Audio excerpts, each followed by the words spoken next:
자, 우리 지난주까지 신약의 파노라마의 모든 77가지의 모션을 다 이렇게 우리가 배웠어요. 가서 열심히 매일 아침 저녁으로 해보신 분들은 그래도 완벽하지는 않아도 어렴풋이라도 기억을 하실 겁니다.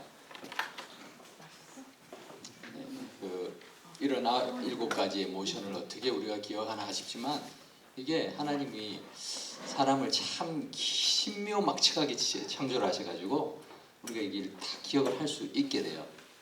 문제는 우리가 조금의 그래도 노력은 해야 된다라는 거죠.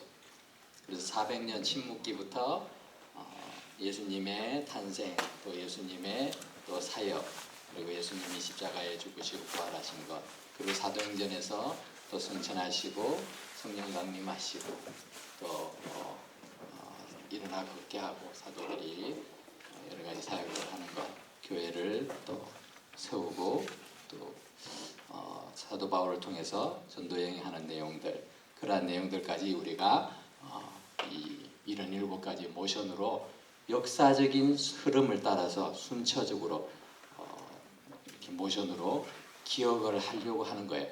이게 모든 신약 성경에 있는 역사적 사건을 다 포함할 수는 없어요. 그런데 우리가 어떤 줄거리의 뼈대를 갖추고 있으면은 거기에 다른 살들을 붙이기는 쉬워지죠.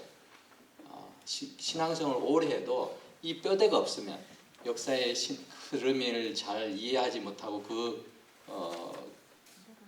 기초가 없으면은 이것을 잘 체계적으로 설명하는 것이 참 어려워집니다. 그래서 신약의 파노라마가 중요한 거죠. 모션을 제가 할 테니까 여러분들이 또 하실 분들은 보시고 이렇게 드시면서 보시고 또 손이 자유로운 분들은 따라 하셔도 됩니다. 한번 해보고 우리 바울 서신으로 들어가겠습니다.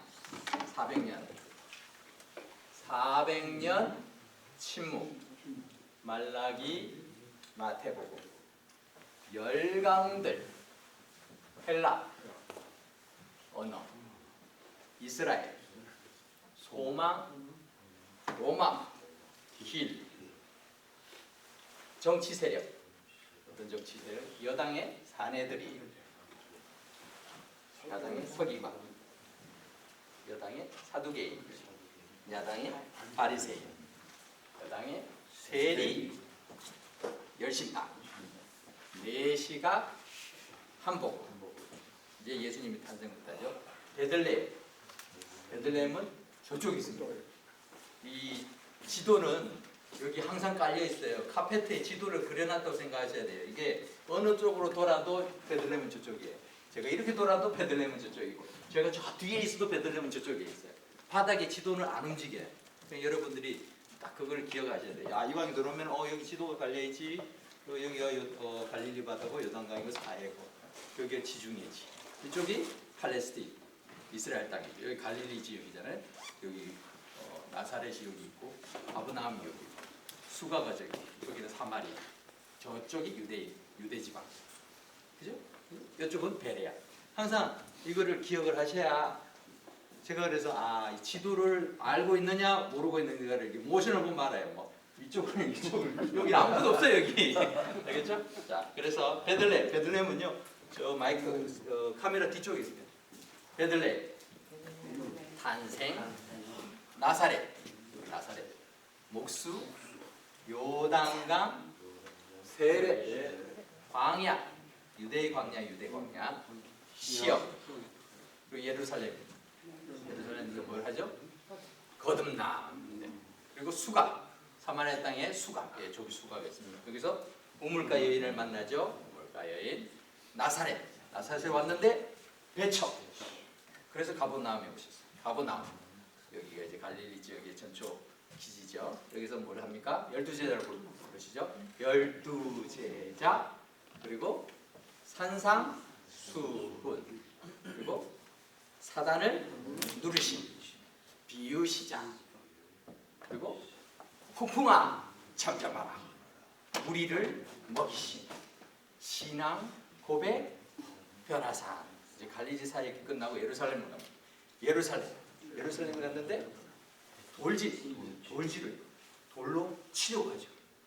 그때 예수님은 어떻게 합니까? 물러나셨어요. 어디로? 베레아. 베레아 요단강 동쪽 편이에요. 이쪽 편. 네, 이쪽이 동쪽일까? 동쪽이고? 네, 요단강. 예. 물러났습니다. 베레아. 베레아에서 뭘 하십니까? 제자들을 가르쳐요.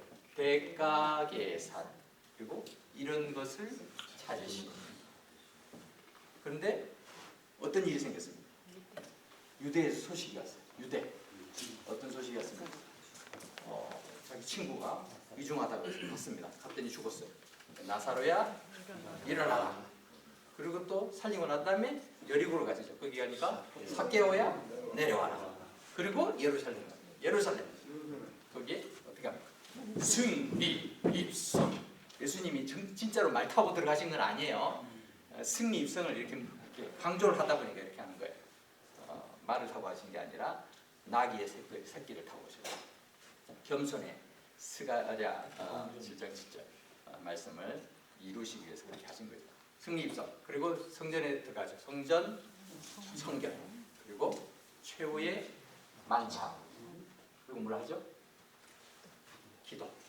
기도하는 중에 배신. 그래서 잡혀가지고 재판을 하는 중에 제자들은 어떻게 했습니까? 부인. 네, 베드로가 부인이죠. 부인. 여보 아니고 부인. 모릅니다. 이렇게 부인했어요. 그래서 예수님은 십자가로 달리셨지만 부활하셨죠. 사도행전은 승천. 그리고 성령 강림. 내려와야죠. 올라갔으면 내려오는 거예요. 성령 강림. 그리고 일어나 걸어라. 누구한테 말한 거죠? 이건 베드로와 요한이 성전 미문에 앉아서 구걸하던 안전뱅이에게 한 것이죠. 그래 일어나 걸어라. 그리고 사도들이 잡혔어요. 어떻게 잡혔습니까? 사도들이 잡히기 전에 한 게 있었죠. 어떻게 했습니까? 아나니아 삽비라. 사도들 풀려라.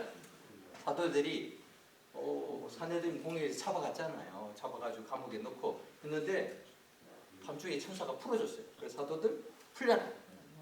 그리고 7 집사를 세워요. 7 집사.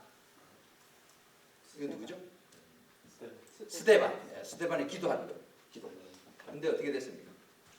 스데반의 죽음으로 인해서 핍박이 생기죠. 핍박.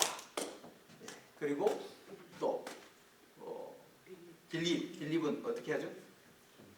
기억나세요? 빌립? 입을 빌어서 전도하는 거죠. 그러니까 빌립 전도.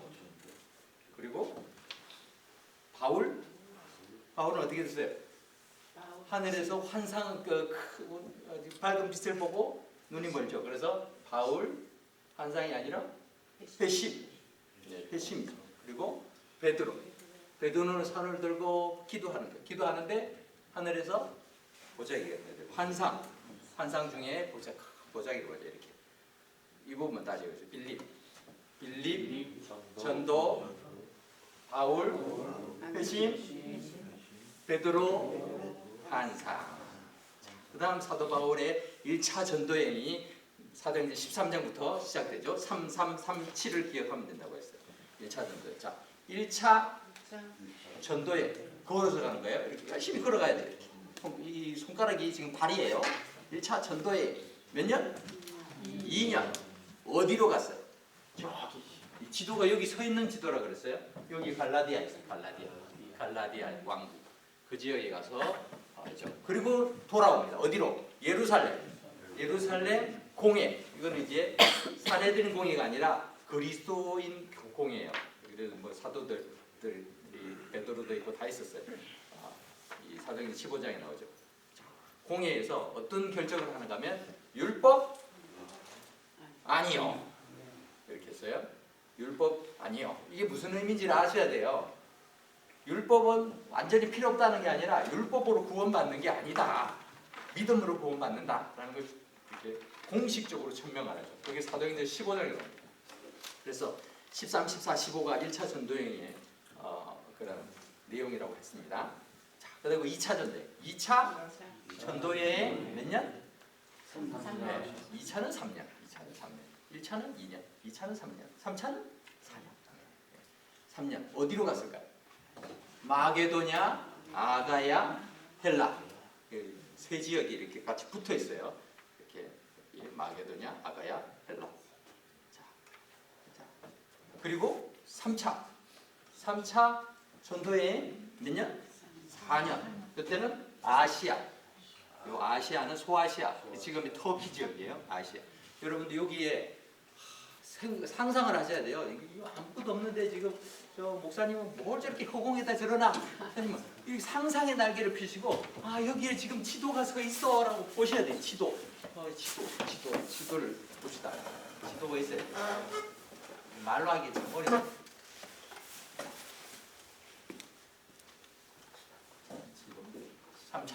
3차 전도.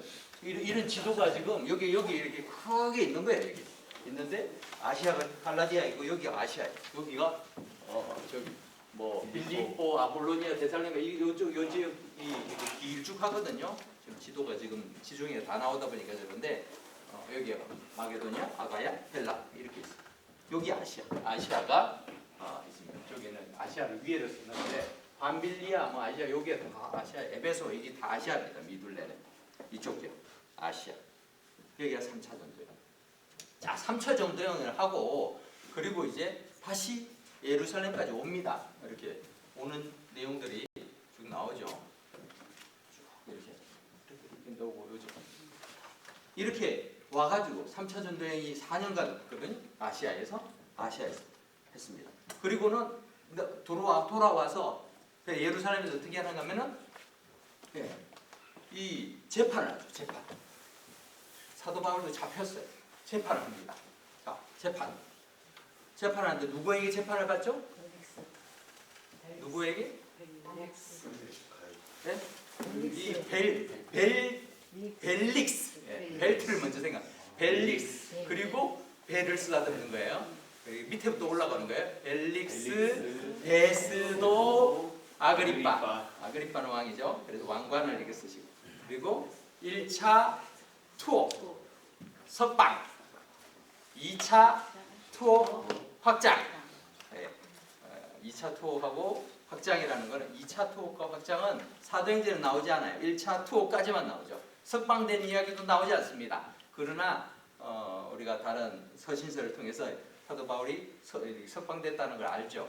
그리고 다른 지역도 사역을 하다가 또 나중에 로마의 감옥에 2차로 투옥됐다는 걸 알아요. 그때는 1차는 가택 연금이라서 상당히 자유로웠어요. 2년 동안 황제를 그냥 아련하기 위해서, 황제를 만나기 위해서 기다리는 시간이라서 상당한 자유가 있고 면담도 하고 뭐 이렇게 방문자도 있었어요. 그래서 뭐 빌립보 교회에서 이렇게 보내주고 이렇게 했잖아요. 그렇게 했는데 2차 투옥은 로마의 지하 감옥에서 정말 사형 집행일을 앞두고 그렇게 사형수로서 기다리는 시간들이었죠. 그렇지만 사도 바울은 그렇게 순교를 당했지만 복음은 계속해서 확장되었다라고 우리가 모션으로 정리를 했습니다. 자, 우리 신약 성경은 집의 구조와 비슷하다고 했죠. 그래서 기초에 해당되는 것이 역사서 5권이라고 했죠. 사복음서와 사도행전. 그래서 우리는 역사서를 가지고 모션을 만든 거예요. 그러나 이 휴게소에 해당되는 서신서들이 있죠. 한쪽은 바울의 교회 서신이고 한쪽은 다른 일반 사도들, 제자들이 쓴 서신, 일반 서신이고 또 지붕에 해당되는 것이 바울의 개인 서신 이렇게 되었었죠. 근데 신약 성경의 순서는 우리가 역사서가 끝나면은 그 다음부터는 서신서로 가는데 바울 서신의 교회 서신부터 먼저 나옵니다. 교회 서신부터. 근데 교회 서신의 순서는 쓰여진 순서가 아니에요. 어떤 순서로 기록이 되어 있을까요? 우리 성경에는 혹시 아시는 분 계세요? 자, 서신서 중에 제일 먼저 나오는 서신이 뭐죠? 로마서. 중요한 것부터 먼저 나온다 이렇게 생각하는 분도 계시는데 꼭 그렇지는 않고요. 길이가 긴 것부터 써있었어요. 정리가 됐어요. 그래서 서신서의 길이가 제일 긴 바울 서신이 로마서예요. 그리고 고린도전서.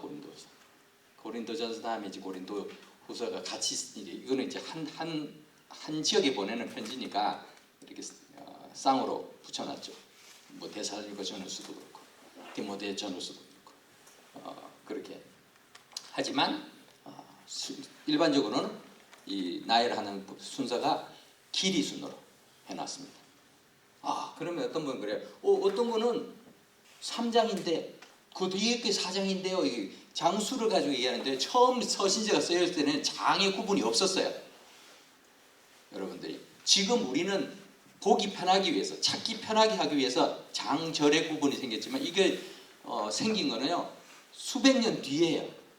그러니까 처음 편지가 쓰여졌을 때는 장절의 구분 없이 하나의 그냥 글인 거예요. 구약 성경도 그랬고요, 신약 성경도 그렇고 다 그냥 한 글로 되어 있었습니다. 그러니까 길이의 분량을 대충 가늠할 수 있죠. 어느 게 그 길다. 그 순서대로 놓은 거예요.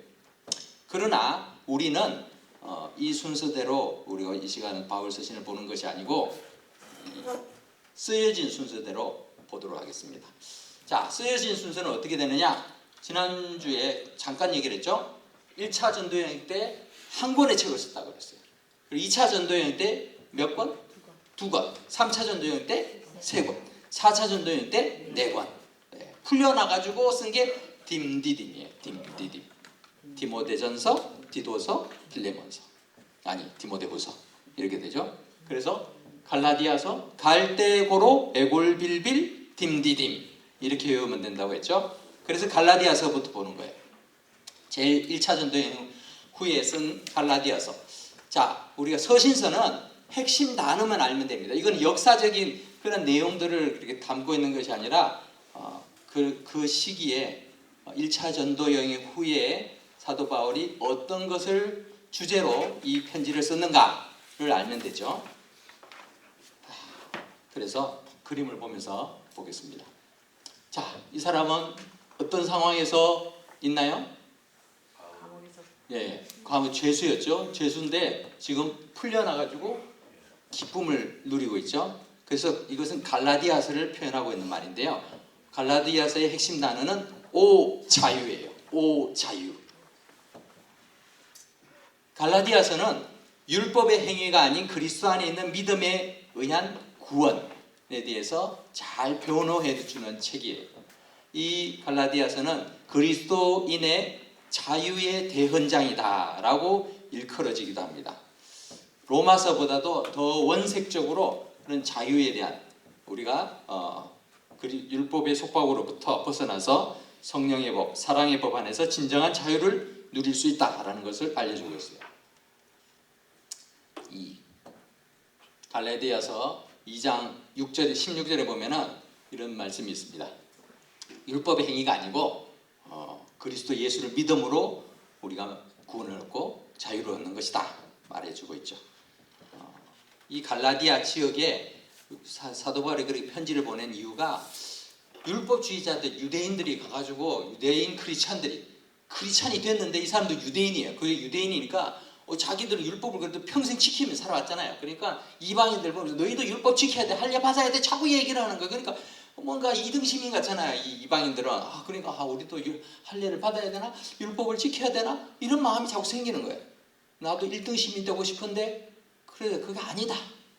율법이 아니라 예수 그리스도를 믿음으로 구원받는 것이고 자유로워진다.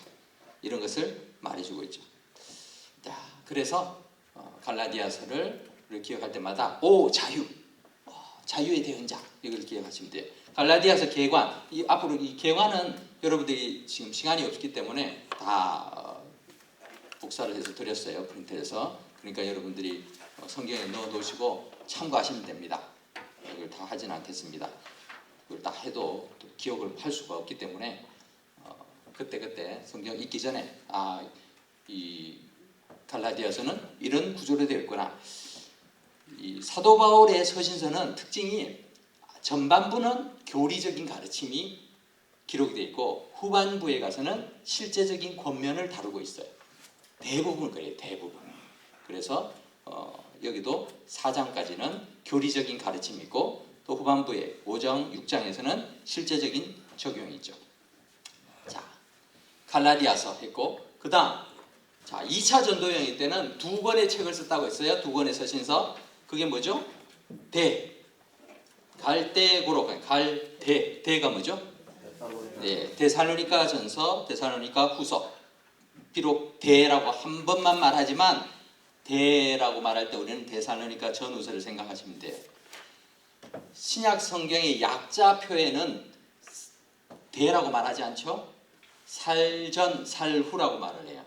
제가 중국에 있는 탈북자 자매들을 매주 이렇게 줌으로 만나가지고 성경 공부를 하고 예배를 드리거든요. 이분들은 이제 교회를 갈 수가 없어요. 소위 중국에서 불법 체류자죠. 신분이 없는 상태. 그래서 이분들이 또 예수님을 믿고 신앙생활 하기를 바래가지고 연결이 돼서 그렇게 하는데 성경을 참 몰라요. 근데 말은 청산유수는 정말 잘해요. 하나님께 회개합니다. 뭐 이분들은요 이 생활 총하는 게 익숙해가지고 말을 시키면 절절절절 은혜롭게 어떻게 해야지 은혜로운지 잘 얘기를 하죠. 그래서 이게 잘 가려서 들어야 돼요. 이 사람이 참 신앙이 좋구나. 근데 신앙이 하나도 안 좋아요. 아무것도 몰라도 다 은혜롭게 얘기를 할 수 있는 그런 특별한 능력을 가지고 있는데 그래서 제가 계속 훈련을 시켜요. 어떤 걸 시키는가 하면은 성경 66권 순서대로 외워라. 아무도 못 외워. 근데 그래서 노래를 가르쳐줍니다. 우리 구약의 파노라마 할 때도 제가 시간이 되면 그 노래를 이렇게 성경 목록가를 가르치거든요. 창세기, 출애굽기, 레위기 이거 있잖아요. 그 계속 부르게 해요. 제가 노래를 녹음을 해가지고 보내줘가지고 그거 매일 불러가지고 부르라고 하고 또 약자표도 다 외우라고 해요. 약자표를 외우라고 했는데도 이 사람들이 그 다 써요. 숙제를 해가지고 보내줘요. 근데 마 17 하는 거. 마 17이 뭡니까? 모르는 게 마태복음 17장이라고 저 열심히 자기가 다 썼거든요. 마태복음 가로치고 마 하고도요 이게 무슨 말인지 모르는 거예요. 마태복음의 약자가 마다 라고 해도 이게 어떻게 쓰이는 건지를 모르니까 그렇게 어렵더라고요. 왜 이 말씀을 하는가 하면 갈대고로 뭐 이렇게 우리가 외우기 쉽게 외우지만 데살로니가 전후서는 약자 표현은 살전 사루죠. 이거를 먼저 기억하셔야 됩니다. 여기 계신 분들 다 아시겠죠. 자, 데살로니가 전서. 데살로니가 전서는 자, 목표에 집중하라라는 거죠. 여러분들 교재에 80페이지 펴서 이제 이걸 보시면서 핵심 단어를 적으시기 바랍니다. 핵심 단어.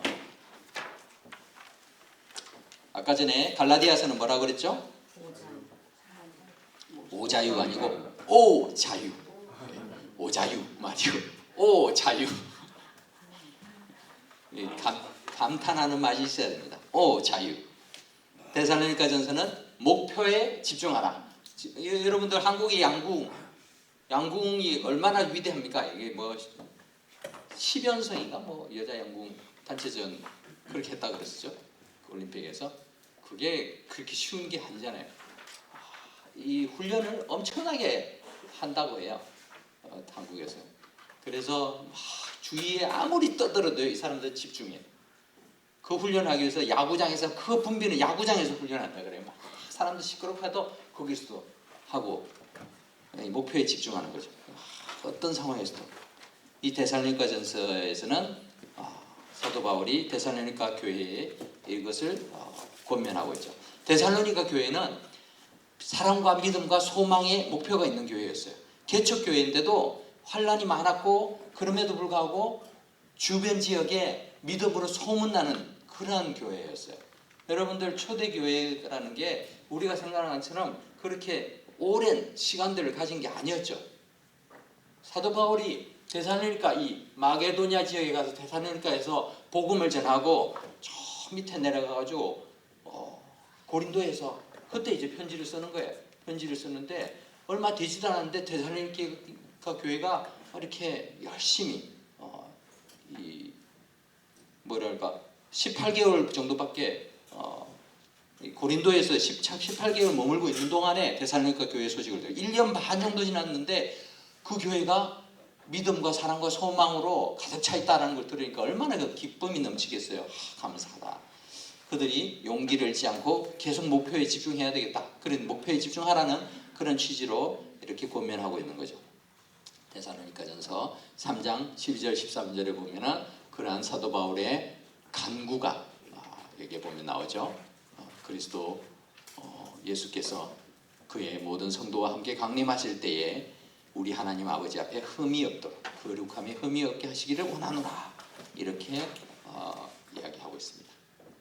데살로니가 전서의 기관도 1장에서 3장까지는 개인적인 상황을 쭉 얘기하면서 교리적인 부분이에요. 그리고 4장 5장에서는 실제적인 교훈과 권면을 다루고 있습니다.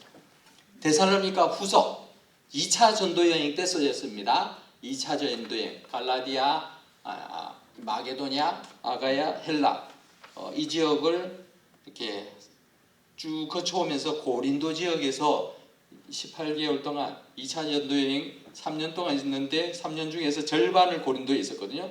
그때 데살로니가에다 편지를 2번째 보냅니다. 그런데 어떤 편지를 보내느냐? 자, 뭘 하고 있죠? 추수를 하고 있죠. 이것은 무슨 뜻인가 하면은 기다릴 동안 일하라. 따라해 봅시다. 기다릴 동안 일하라. 데살로니가 교인들이 예수님을 믿고 나니까 열심히 있고 뜨거워졌어요.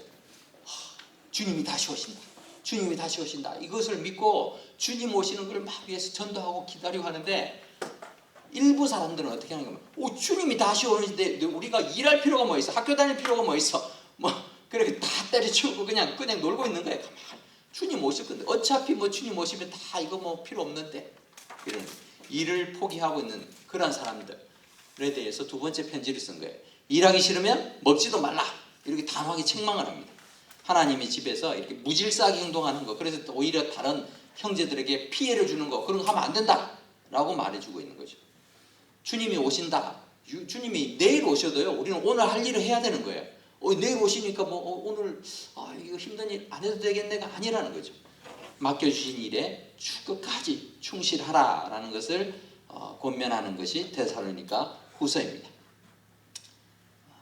그래서 주님의 강림에 대해서 이렇게 주의 날이 이렇다고 해서 쉽게 마음이 흔들리거나 두려워하거나 하지 말아야 한다라고 말해주고 있죠. 데살로니가 후서도 1장, 2장, 3장 격려하고 재림에 대해 설명한 다음에 3장에서는 실제적인 문제에 대해서 권면해 주고 있습니다. 자, 2차 전도여행까지 그래서 그다음에 3차 전도여행 때는 3권의 책을 썼는데 고로를 썼죠. 고로 무슨 책일까요? 고린도 전후서랑 로마서 맞습니다. 고로이지만 고린도 전후서 로마서. 자, 고린도 전서는 이게 뭘까요? 때리고 있죠. 성도를 질책함. 성도를 질책하고 있어요. 지금 사도 바울이 이렇게 아들 같은 다른 이 교인을 이렇게 혼내고 있어요. 혼내고 있는데 이 머리에 이렇게 돼 있는 게 이제 성도라는 의미죠. 성도를 막 때리는데 막 기쁨으로 때리는 게 아니죠. 눈물을 흘리면서 때리고 있죠. 고린도 교회에 지금 편지를 보내는데 정말 안타까운 심정으로 편지를 보내. 고린도 교회는요, 아주 은사가 많았던 교회예요. 아주 신령한 교회였어요. 그런데 세상에 영향을 주는 게 아니라 세상의 영향을 더 많이 받았던 교회입니다. 그래서 교회가 많이 세속화되었어요. 고린도 교회 안에 음행, 당 짓는 거, 분당, 분파 이런 게 많았고, 교리적인 문제, 영적인 은사에 대한 무질서 이런 것들이 계속 문제가 많아가지고 거기에 대한 질문과 또 문제에 대해서 얘기를 하고 있죠. 이 3차 전도여행은 사도 바울이 쭉 돌고 나서 아시아 지역에 갔어요.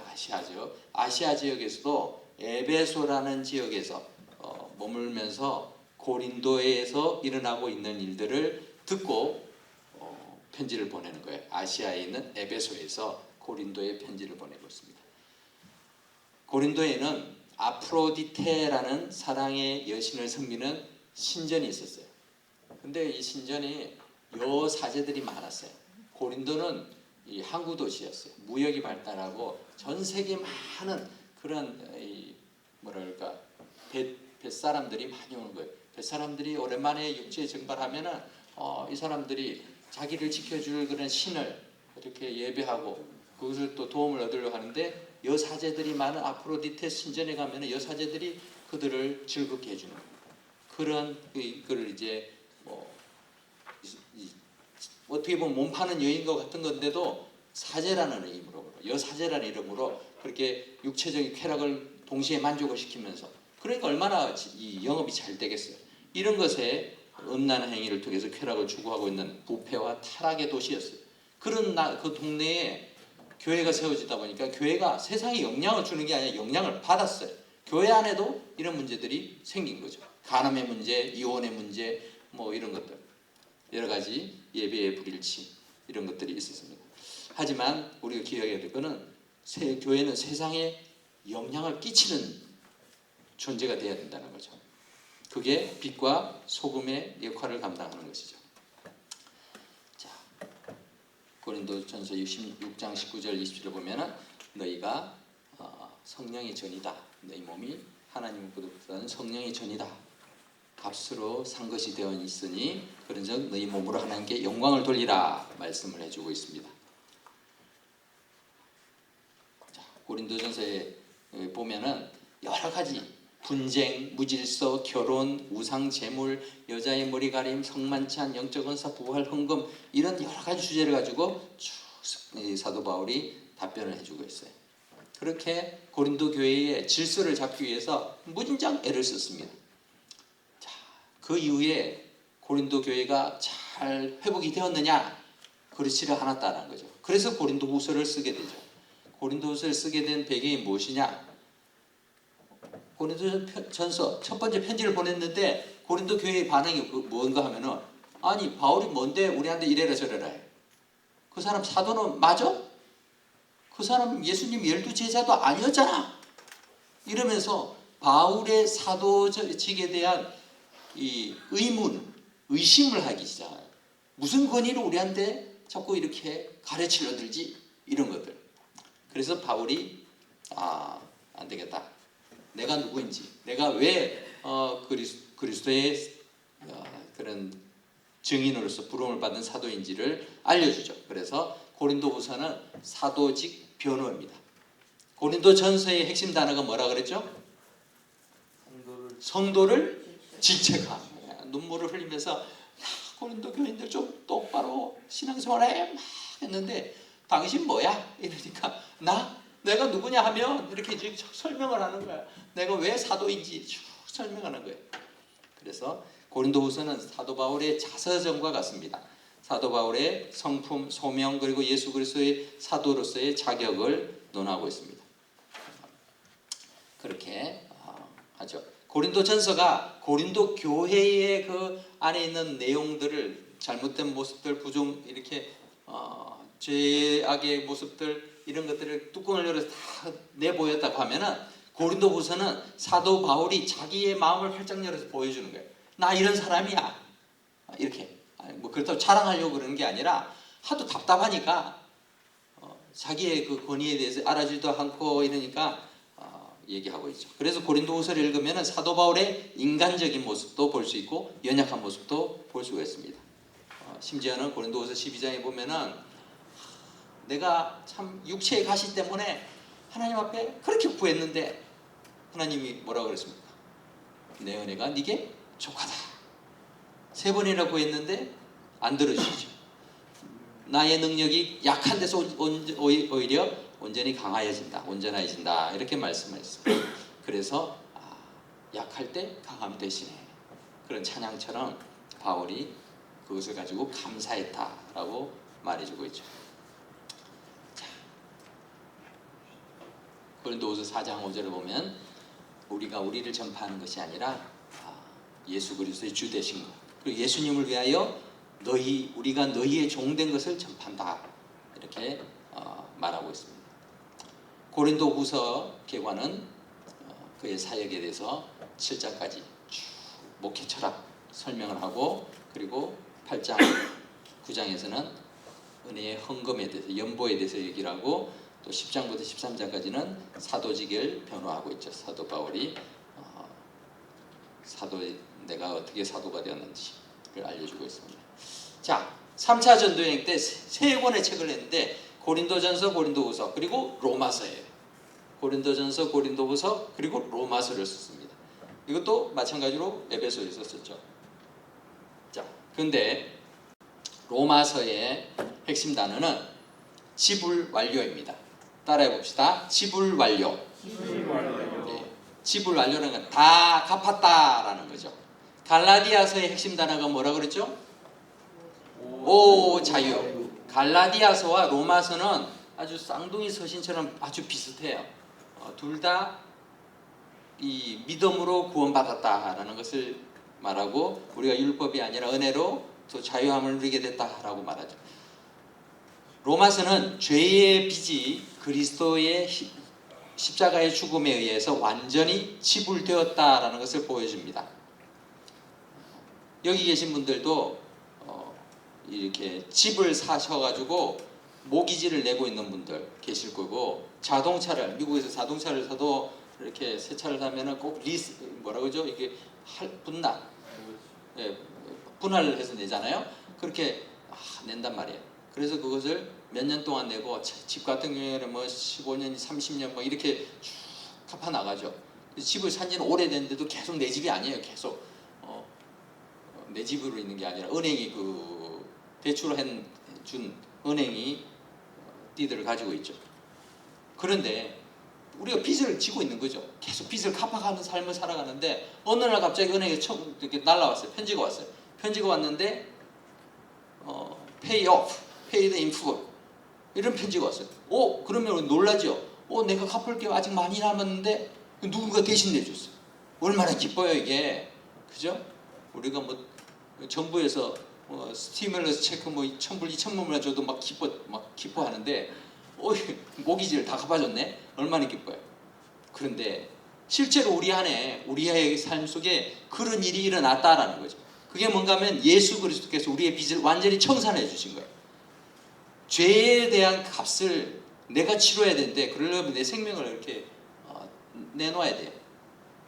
그런데 예수님이 그 값을 대신 치르시면서 paid in full, 더 이상 죄값을 안 치러도 돼 라고 해주신 거죠.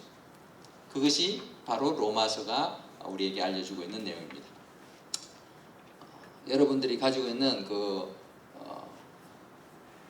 도표는 이렇게 우리 성경에 나온 순서대로 되어 있어요. 그래서 로마서가 제일 먼저 나오죠. 로마서에 우리가 잘 아는 3장 23절, 24절 같이 한번 읽어볼까요? 모든 사람이 죄를 범하였음에 하나님의 영광에 이르지 못하더니 그리스도 예수 안에 있는 속량으로 말미암아 하나님의 은혜로 값없이 의롭다 하심을 얻은 자 되었느니라. 아멘. 로마서를 좀 더 세분화하면 우리가 다 모든 성경을 다 이렇게 나누기는 어렵지만 로마서가 중요하니까 이렇게 나눠놨어요. 영어로는 다 S로 5S가 나옵니다. 1장에서 3장까지 죄, sin, 3장 21절부터 5장 22절까지 salvation, 구원, 그리고 6장, 7장, 8장은 sanctification, 성령에 대해서 나오죠. 그리고 9, 10, 11은 sovereignty, 하나님의 주권에 대해서 나옵니다. 특별히 유대민족, 이 이스라엘 민족은 어떻게 되느냐? 예수 믿음으로 구원받는 거면은 저 유대인들은 무슨 필요가 있느냐? 그래서 이건 하나님의 주권의 영역이다. 하나님이 그들을 통해서도 또 구원을 이루실 것이다. 그거는 내가 어떻게 할 수 있는 부분은 아니죠. 자, 12장부터 16장까지는 이제 적용에 대한 부분이죠. 섬김, 서비스에 대한 내용이 나옵니다. 그래서 교리적인 부분 그리고 실천적인 부분으로 우리가 나눌 수가 있습니다. 자, 이거는 에베소서죠. 에베소서. 자, 1차 전도여행 때 갈, 2차 전도여행 때 대, 그죠? 3차 전도여행 때 고로. 기억이 나세요? 네. 갈, 대, 고로. 4차 전도여행 때 4권을 책을 썼다고 했죠? 이때는 로마에 가택연금 당했을 때 감옥에서 4군의 석을 쳐서 이것을 옥중서신이라고 해요. 이 옥중서신은 에골빌빌, 감옥에 있으니까 에골빌빌 하는 거죠. 빌빌거린다. 에골빌빌. 그 중에 에베소서. 에베소서는 핵심 단어가 뭐라고요? 몸을 세움. 몸을 세운다 그러니까 한국말로는 이게 좀 느낌이 안 오는데 쉐이프업 하는 거예요. 쉐이프업. 빌드업 하는 거죠. 바디빌더가 몸을 만드는 거하고 같은 거예요. 몸을 세우는 거. 모든 그리스도인은 하나님의 몸, 바디빌딩, 몸을 세운다는 건요. 바디빌딩을 한국말로 번역을 한 거예요. 그래서 바디를 빌딩한다, 세운다. 바디빌딩 프로젝트에 그 몸의 일부로 참여하고 있습니다. 그래서 우리는요, 주님의 몸된 교회의 한 부분들이에요. 다 지체들이에요. 우리 한 사람 한 사람이 다 그래서 그 연결이 되어서 그리스도의 몸을 이루는 거죠. 하나님께서는 신약교회인 그리스도의 몸을 이루고 계시고 모든 지체는 다 생명력 있는 기능을 가졌어요. 그래서 우리 중에서요, 불필요한 존재는 아무도 없어요. 다 다른 역할을 할 뿐이지 틀린 역할이 아니라는 거예요. 다른 역할을 하는 거예요. 그래서 다 필요한 요긴한 존재들입니다. 에베소서는 그리스도인으로서 그리스도 안에서의 영적 부요와 행함을 설명해 주고 있습니다. 여러분이 믿는 것이 여러분이 어떻게 행하는가에 대한 영향을 미치기 때문에 그 믿음이 중요하죠. 우리는 다 성품도 배경도 다 다르지만 그리스도께서 하나로 묶어주셨어요. 그래서 하나님의 자녀의 신분을 허락하셨는데 이것을 우리가 잘 감당해야 되겠죠. 에베소서 2장 8절부터 10절은 우리가 잘 아는 말씀이죠. 하나님의 은혜의 선물로 구원을 받았는데 그렇게 하신 이유는 주님 안에서 행하게 하기 위해서다라는 것을 알려주고 있습니다. 에베소서의 구조는 계관은 1장에서 3장까지는 그리스도 안에서 성도의 지위 신분을 나타내고 4장에서 6장은 교리적 이제 실천적으로 어떻게 실천할 것이냐를 알려주고 있습니다. 자, 에골빌빌 골로새서. 에베소서와 골로새서는 좀 비슷해요. 비슷한 것이 많아요. 아마도 거의 같은 시기에 쓰여졌고 또 회람용어로 쓰였기 때문에 에베소에 편지를 보내면서 골로새 지역에도 같이 편지를 보낸 것 같아요. 그래서 같이 늘 따라다닙니다. 골로새서는 총사령관이라는 핵심 단어를 가지고 있어요. 우리 그리스도 예수님은 모든 창조물보다 먼저 나신 자이고 만물을 창조하시고 주관하시고 교회의 머리시고 만물의 으뜸이시다라는 것을 강조하고 있죠. 그리고 우리 믿음의 으뜸, 삶의 으뜸, 선교와 전도의 으뜸, 우리의 모든 삶을 주관하시는 총사령관이다. 왜 이런 말을 계속 강조하는가 하면요, 골로새 지역에 영지주의가 그 당시에 많이 확산을 해가지고 그리스도만으로는 충분하지 않다. 그 영지주의라는 것은 1세기, 2세기 당시에 영은 선한데 육은 악하다. 이런 이원론적인 생각들이 많았어요. 그러다 보니까 육체로 그리스도가 오셨다면 우리 그리스도 불완전한 거 아니야? 뭐 이런 말들이 있었다는 거죠. 그래서 그리스도로는 충분하지 않은 것인데 이렇게 말하고 있을 때 아니다. 그리스도께서 모든 만물 중에서 어뜸이 되신다라는 것을 말하고 있어요. 그래서 1장 15절을 보면은 그는 보이지 아니하시는 하나님의 형상이시요 모든 피조물보다 먼저 나신 이시다. 만물이 그에게서 창조돼. 그래서 그리스도의 탁월성에 대해서 계속해서 골로새서는 강조를 하고 있죠. 그리스도가 모든 것의 머리 되신다. 교회의 머리 근본이시고 죽은 자 가운데서 먼저 나시고 천하 만물의 으뜸이 되시는 분이시다. 그리스도의 탁월성을 얘기해 주고 있습니다. 그래서 골로새서를 보면은 1장에서 2장까지 그리스도의 탁월성, 그리고 3장, 4장은 실천적인 부분으로 그리스도인의 삶에 대해서 얘기하죠. 에베소서와 골로새서는 에베소, 빌립보, 골로새이긴 하지만 에베소와 골로새서는 두 개가 자매 서신인 것처럼 아주 밀접한 관계가 있어요. 그렇게 기억하시면 됩니다. 그 사이에 있던 빌립보서는 핵심 단어가 기쁨입니다. 따라해 봅시다. 기쁨. 예. 지금 바울은 감옥에 갇혀 있어요. 잡혀 있어요. 그리고 황제가 뭐 언제 올지도 몰라요. 결국은 2년을 기다렸는데 그 갇혀 있는 상황 속에서도 기쁨에 넘쳐서 편지를 보내는 것이 빌립보서입니다. 빌립보 교회에다 보내는 편지이죠. 어떤 환경도 바울의 기쁨을 빼앗아 갈 수가 없었어요. 이런 기쁨을 누릴 수 있었던 이유는 그의 초점이 자기가 있는 현실을 바라보는 게 아니라 그리스도께 맞춰져 있었기 때문에 가능했습니다. 바울의 삶의 철학은 그리스도 중심이었습니다. 그의 삶의 패턴은 그리스도를 닮는 것이었고 그의 삶이 추구하는 바는 그리스도를 따르는 것이었고 그의 삶의 능력은 그리스도를 통해서 나오는 것이죠. 그래서 주님만 바라보니까 세상 걱정, 염려 다 없어지더라는 것이죠. 감옥에 있어서. 그래서 오히려 기뻐하죠. 주 안에서 기뻐하죠. 그리고 또 어떤 말씀을 합니까? 내게 능력 주시는 자 안에서 내가 모든 일을 할 수 있느냐. 이것도 빌립보서에 나오죠. 기쁨의 편지입니다. 사도 바울은 내게 사는 것이 그리스도니 죽는 것도 유익하다. 1장 21절에 그렇게 말하고 있죠. 그래서 빌립보서 개관 1장 그리스도가 삶의 중심이 되게, 2장 그리스도를 닮아가야 된다. 3장 4장 그리스도를 알아가라. 그리고 4장 후반부에서는 그리스도를 의존하라. 이렇게 말하고 있습니다.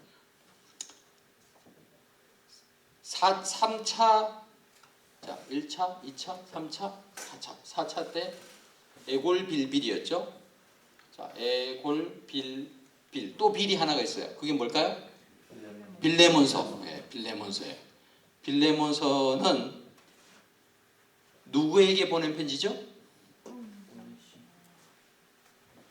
빌레몬에게 보낸 편지입니다. 빌레몬에게. 자, 사도 바울은 항상 수신자에게 편지를 보내는데 그 수신자의 이름을 붙여서 편지가 이름이 정해졌어요. 고린도 전서하면은 고린도 교회에 보내는 편지고, 개인에게 보낼 때는 디모데 전서하면은 디모데에게 보내는 편지. 디모데가 쓴 편지가 아니에요. 빌레몬서 하면 빌레몬에게 보낸 편지예요. 아시겠죠? 이해가 가십니까? 나는 빌레몬이 누군지 몰라요. 몰라도 괜찮아요. 근데 그냥 빌레몬에게 보낸 편지라고요. 빌레몬이 어떤 사람이냐? 이제 그걸 얘기해야죠. 자, 빌레몬서는 핵심 단어가 형제로 묶음이에요. 형제로 묶음. 이 한 사람은 이렇게 속박돼 있었어요. 속박돼 있는데 그것을 다 풀어주고 하나 이제 악수하고 우리가 형제야 이렇게 하는 거죠.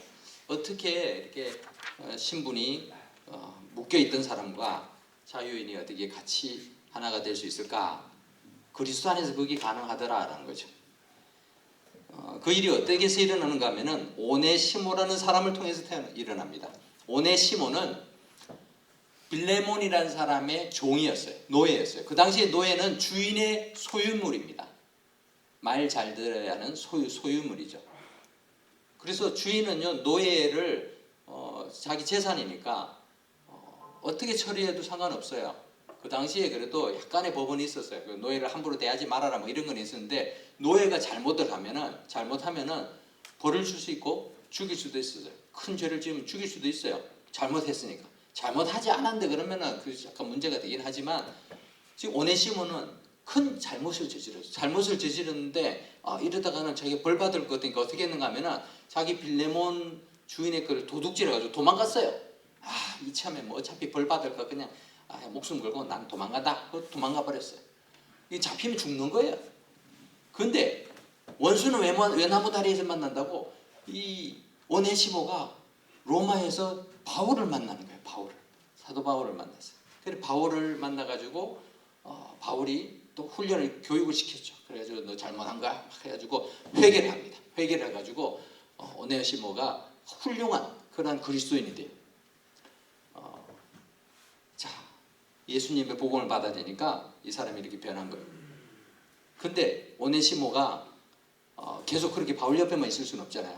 저 바울 선생님, 제가 바울 선생님을 복양하면서 옆에 있겠습니다. 아니야, 너는 주인에게 돌아가야 돼. 너는 빌레몬의 주인이니까 너 가. 빌레몬 나하고 친구야. 잘 알고 있어. 내가 그 지역 가면은 골로새 지역 가면은 이 빌레몬이 나한테 얼마나 잘해준 줄 몰라. 근데 너 빨리 가야 돼. 가라. 내가 갔다가 저 죽어요. 그러잖아요. 그래서 내가 편지를 써줄게. 그게 이제 빌레몬서예요. 빌레몬에게 보내는 편지를 오네시모에게 쥐어주고 가게 합니다. 그래서 오네시모한테 이 편지를 전달하게 하죠. 자, 오네시모는 로마법으로도 처형당할 수밖에 없었는데 어떤 편지를 보낸가 하면은 주 안에서 이 오네시모가 예수 믿고 그리스도인이 되었으니 우리의 형제다. 그러니까 이제는 종으로 대하지 말고 형제로 대하달라. 이렇게 얘기를 합니다. 그러니까 이 바울의 부탁이니까 참 안 들어주기도 어렵잖아요. 보기만 봐도 괘씸한데 이걸 어떻게 하지? 내가 얘한테 빚진 게 손해본 게 막대한데. 근데요, 사도 바울이 아주 지혜롭게 편지를 써요. 어떻게 생각하면은 혹시 얘한테 이 오네시모한테 네가 이렇게 받을 것이 있다면은 다 그거 나한테 넘겨라. 나한테. 내가 다 갚아주겠다. 근데 사실 너 나한테 많이 빚졌잖아. 바울이 또 그렇게 얘기를 하는 거예요. 사실 이 복음에 빚진 자는요, 세상의 어떤 것으로도 그걸 갚을 수 없는 거예요. 여러분들 생각해 보세요. 여러분들 중에서는 모태신앙도 있을 수 있고 또 그렇지만 미국에 와가지고 친구 잘 만난 덕분에, 이웃 잘 만난 덕분에 예수 믿어 구원받는 사람들이 있다면요, 그 사람들은요 그 친구 참 극진히 모셔야 돼요. 그분 덕분에 내가 예수님 알게 되고 하나님의 자녀 됐으니까. 그러니까 빌레몬, 사랑하는 빌레몬, 얼마나 화가 많이 났겠니. 그렇지만 내가 다 갚아줄 테니까 나한테로 다 계산을 넘겨. 하지만 당신도 나한테 빚진 거 많잖아. 그러니까 정상을 잘 참작해줘. 이렇게 말하니 빌레몬이 용서를 안 할 수가 없게 되겠죠. 그 편지를 보낸 거예요. 자, 오네시모라는 말의 뜻은 유익하다는 뜻이에요. 유익하다. 그래서 오늘 이 빌레몬서에 보면은 전에는 그가 너에게 무익하으나 지금은 아주 유익한 사람이 되었다라는 이야기가 나오죠. 예수 믿고 나니까 이렇게 무익한 종이 유익한 그런 그리스도의 형제가 되더라라는 거죠. 그래서 빌레몬서는 형제로 묶음이라는 핵심 단어를 가지고 있습니다. 신약 성경에서 제일 짧은 성경이죠. 짧은 성경 중에 하나이죠. 1장밖에 없는데 이후로는 종과 같이 대하지 아니하고 종 이상으로 사랑받는 형제로 둘자라 이렇게 말하고 있죠. 그게 빌레몬서입니다. 여기까지가 1차, 2차, 3차, 4차 전도 여행까지 쓴 편지들이에요. 그리고 풀려나서 계속해서 사도 바울이 사역을 하면서 쓴 책이 디모데전서, 디도서, 그리고 로마의 감옥에 갇혀서 쓴 마지막 책이 디모데후서입니다. 딤디딤 이렇게 우리가 나눴었죠. 그래서 디모데전서, 빌레몬서의 개관을 놓고요. 여러분들 핸드아웃을 유의무로 보시고 디모데전서. 디모데전서는 지도자 지침입니다. 장교들에게 있어서 지도자 지침이라는 게죠. 장교 훈련을 받다 보면은 그런 지도자 지침을 배웁니다. 디모데는 젊은 목회자였어요. 사도 바울이 참 영적인 그런 아들처럼 그렇게 훈련을 시켜가지고 목회자로 이렇게 준비시켰어요. 그렇게 목회를 하는데 젊은 디모데에게 장로와 집사에게 요구되는 조건이 무엇인지를 쭉 나열을 하죠. 그리고 믿음의 집안에서 지도력에 책임감을 고려해야 되는 사람들은 신실함, 경건, 삶의 모든 영역에서 기꺼이 배우려는 자세가 있어야 된다. 우리가 디딤돌 아카데미 하면서도요, 우리 필그림 선교교회에서 결정을 한 게 있잖아요. 교회에서 무슨 직분을 맡아 사역을 하려면 이거 먼저 배워야 된다. 배우려는 마음 없는 사람이 남들한테서 가르치려고 하면 안 되죠. 먼저 배워야지 사역도 하는 거예요. 섬기는 거는 배워야지 하는 거예요. 그래서 배우려는 자세에 대해서 중요성을 알려주고 있죠. 지도자는 모든 영역에서 다른 사람에게 본이 되어야 된다. 그리고 가정 안에서도 이렇게 신실함을 보이지 못하면 하나님의 집안에서 일할 수 없다라는 이런 것들을 쭉 설명하고 있는 지도자 지침서가 바로 디모데전서예요. 그래서 목회서신이라고 말하기도 하죠. 목회서신. 왜냐하면은 참 목회 근데 목회서신이라고 해서 반드시 목회자들만 읽어야 될 책이 아니라는 거예요. 우리가 가정에서 아니면 직장에서 교회에서 또 어떤 여기서는 뭐라 그러죠? 사랑방이라 그러나 뭐라 그러죠? 은사동 뭐 이런 데에서 뭔가 리더의 역할을 하고 있다면 난 지도자인 거예요. 목회자인 거예요. 거기서 그 역할을 감당하기 위해서 나 자신의 그런 준비되어야 될 것이 무엇인지를 살펴봐야 된다라는 것이죠. 디모데에게 사도 바울은 6장 11절에서 오직 너 하나님의 사람아 이것들을 피하고 의와 경건과 믿음과 사랑과 인내와 온유를 따르며 믿음의 선한 싸움을 싸우라. 영생을 취하라. 이를 위하여 네가 부르심을 받았고 많은 증인 앞에서 선한 증언을 하였도다. 이렇게 선포하면서 하나님의 사람답게 살아야 된다. 이렇게 말하고 있습니다. 본을 보이는 게 참 중요합니다.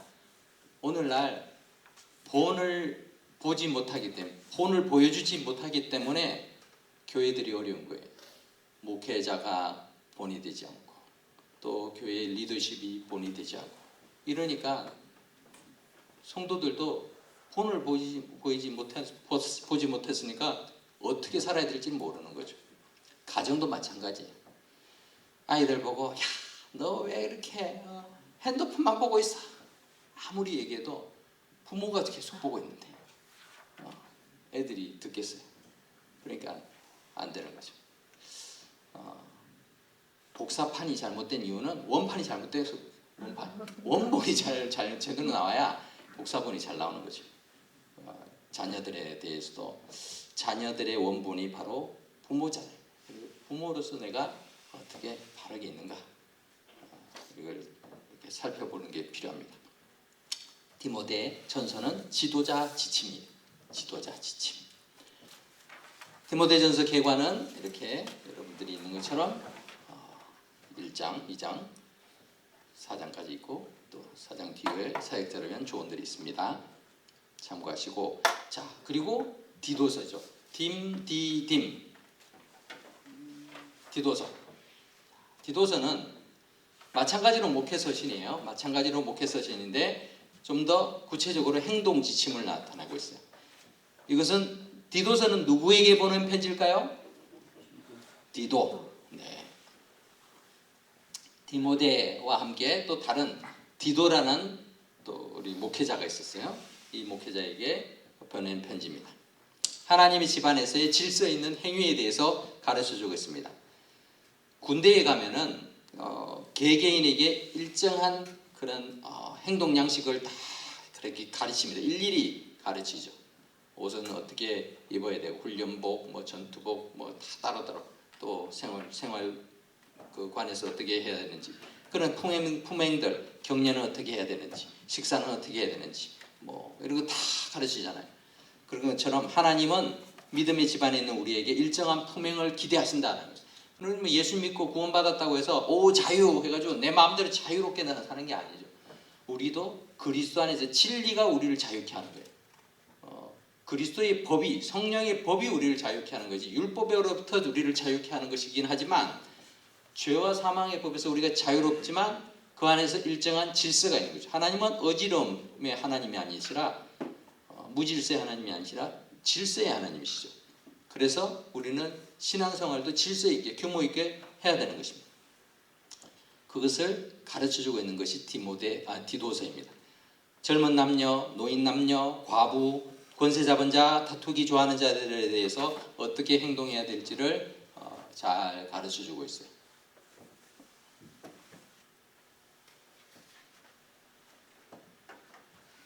이 달라스의 펠로우십 바이블 처치라는 교회 가면은 그 교회는 교회 직분자를 세울 때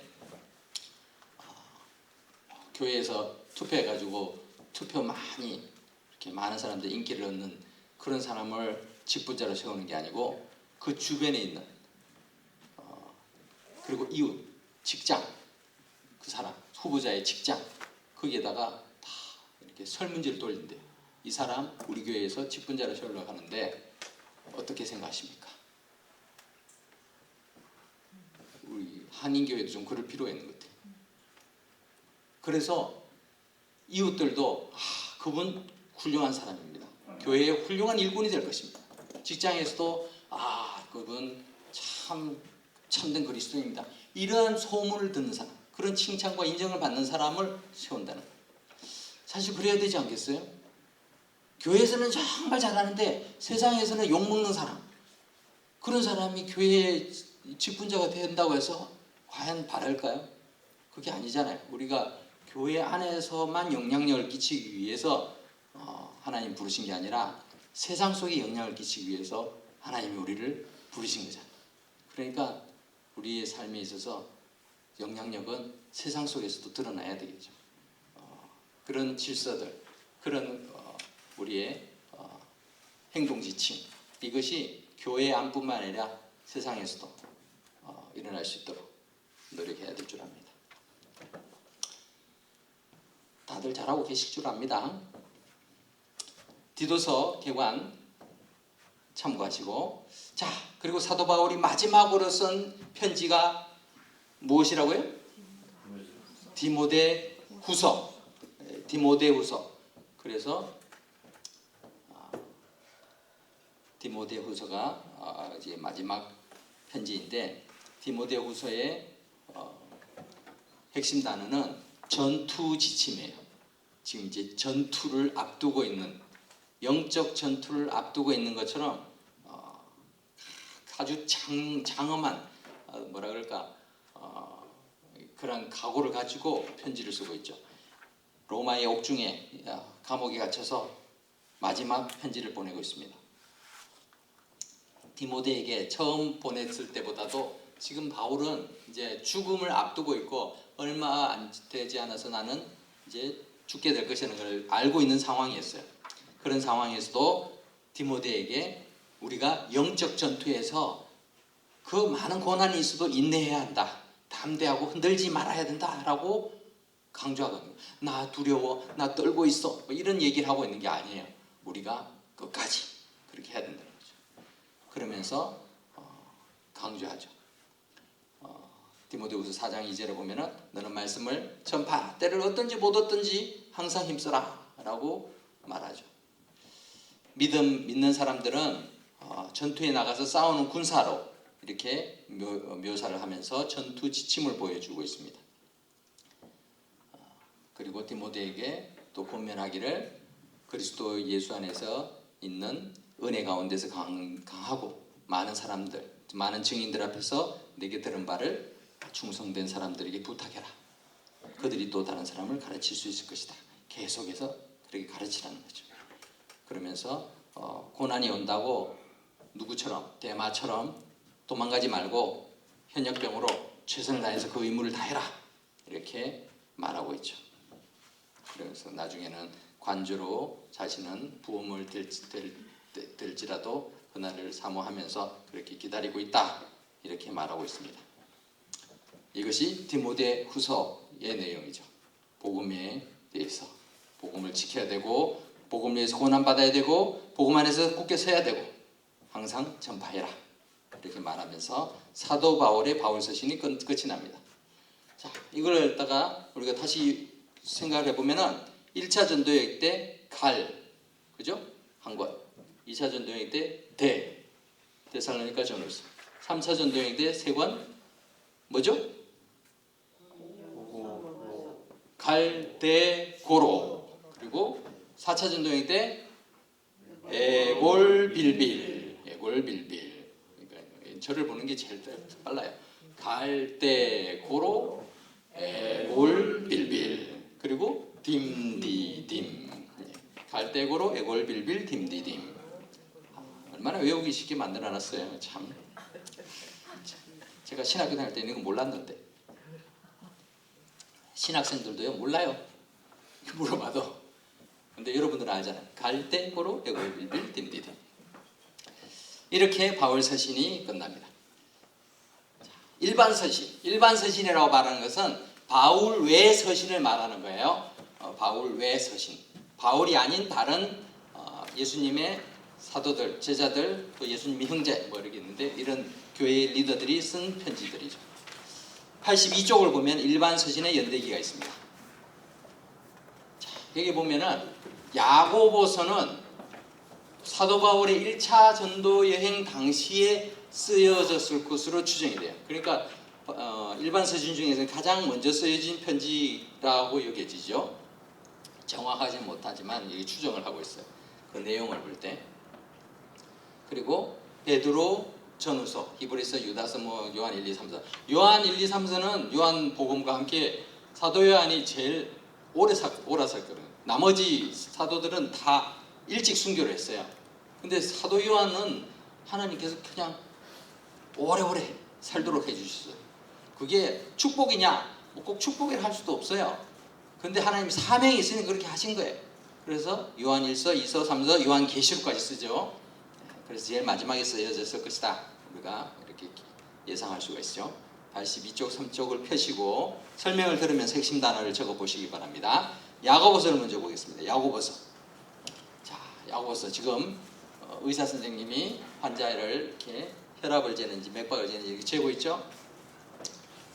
근데 야고보서는 이렇게 믿음의 척도예요. 믿음의 척도를 재는 거예요. 자, 믿음의 척도. 여러분 믿음이라는 게 막 추상적인 게 아니에요. 믿음은요 실제적이고 구체적인 거죠. 그래서 측정 가능한 거예요. 믿음의 척도, 믿음을 잴 수 있다. 야고보 사도는 실제 예수님이 12제자 중의 사도가 아니에요. 예수님의 형제, 예수님의 동생이에요. 육신의 동생인데 예루살렘 교회의 지도자가 되죠. 예수님의 제자 사도는 일찍 죽었어요. 순교를 일찍 당해요. 사도행전은 나오죠. 야고보 죽어요.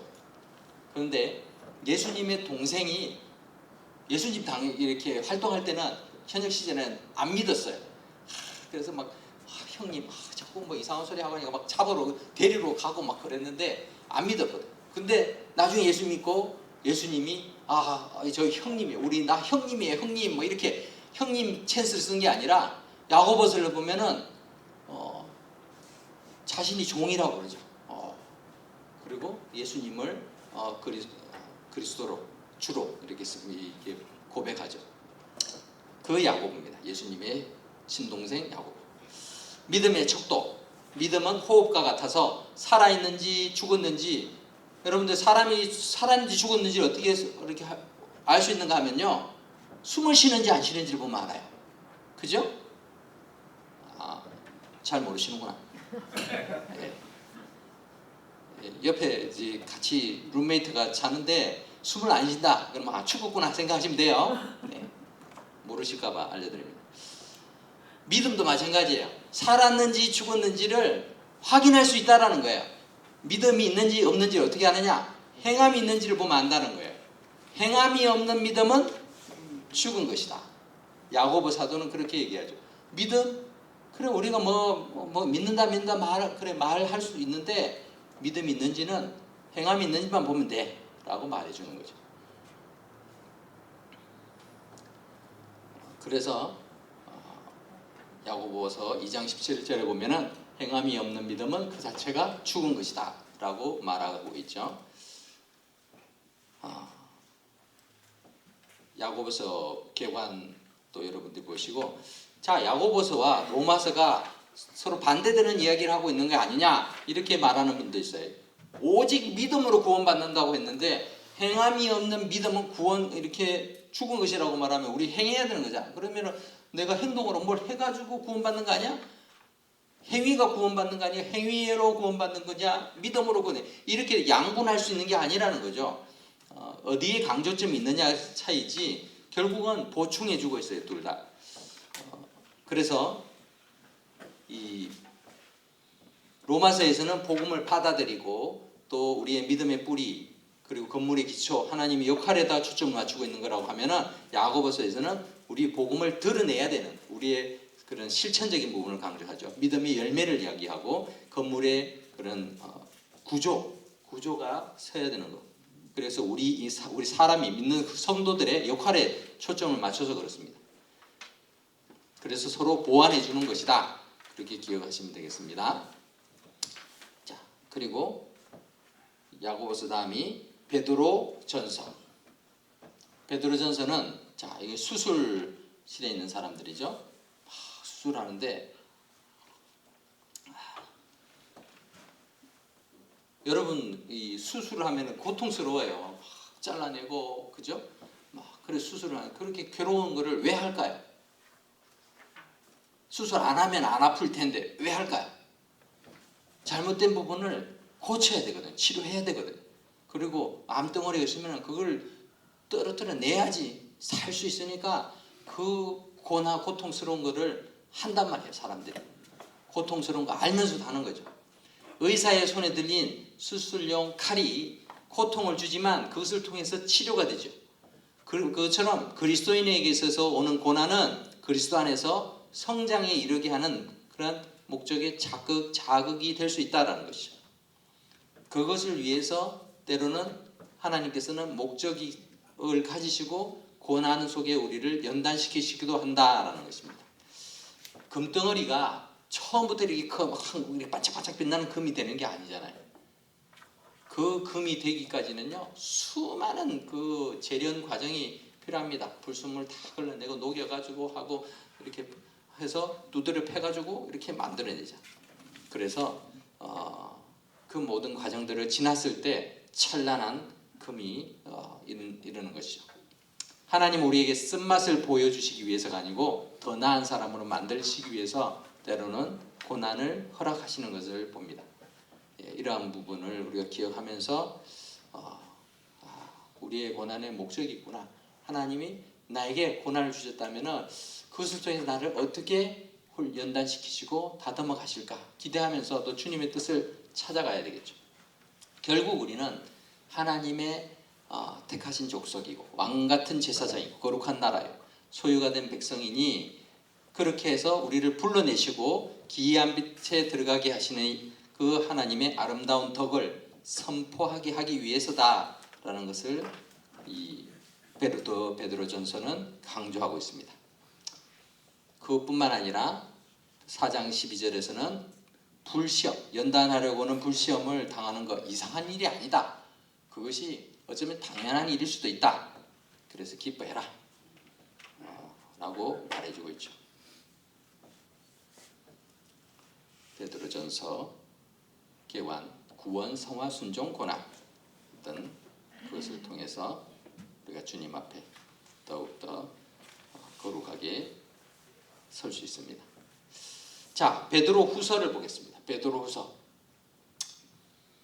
이거는 이제 장의자가 교회 의자의 모습이죠. 이렇게 있는데 성도가 앉아 있는데 옆에 보니까 이게 병이 하나 있어요. 이게 무슨 병일까요? 예, 독약이 든 병이죠.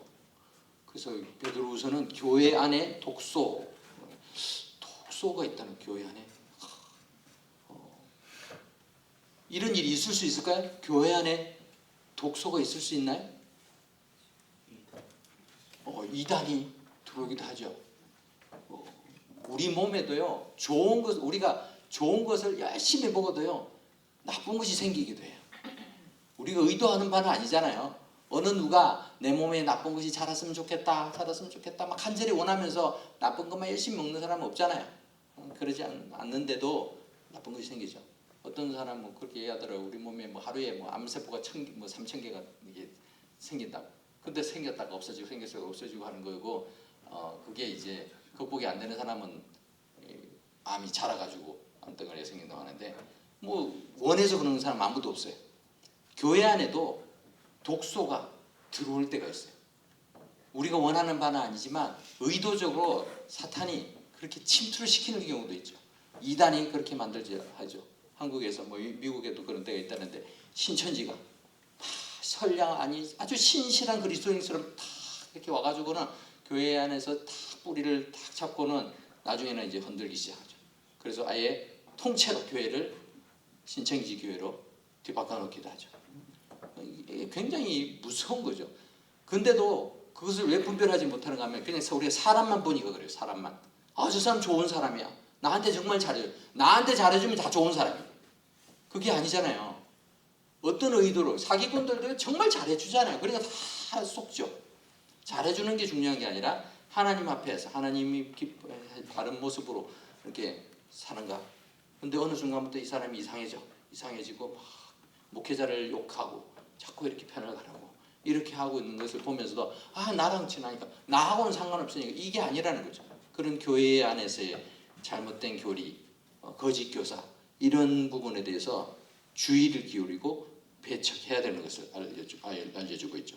초대교회는 이런 일이 많았어요.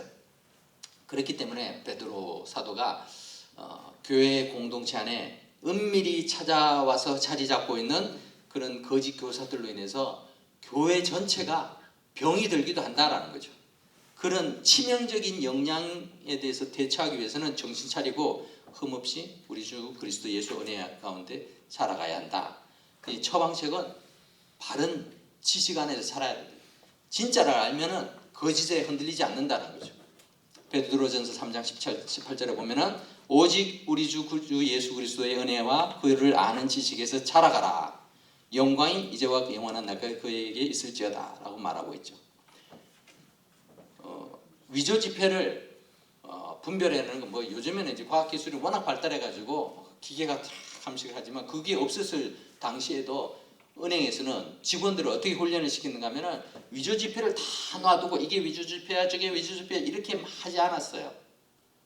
이렇게 해도요 위조 지폐는 새로운 패턴으로 자꾸 나오는 거예요. 그러니까 그거 언제 그거 다 공부하고 있어요.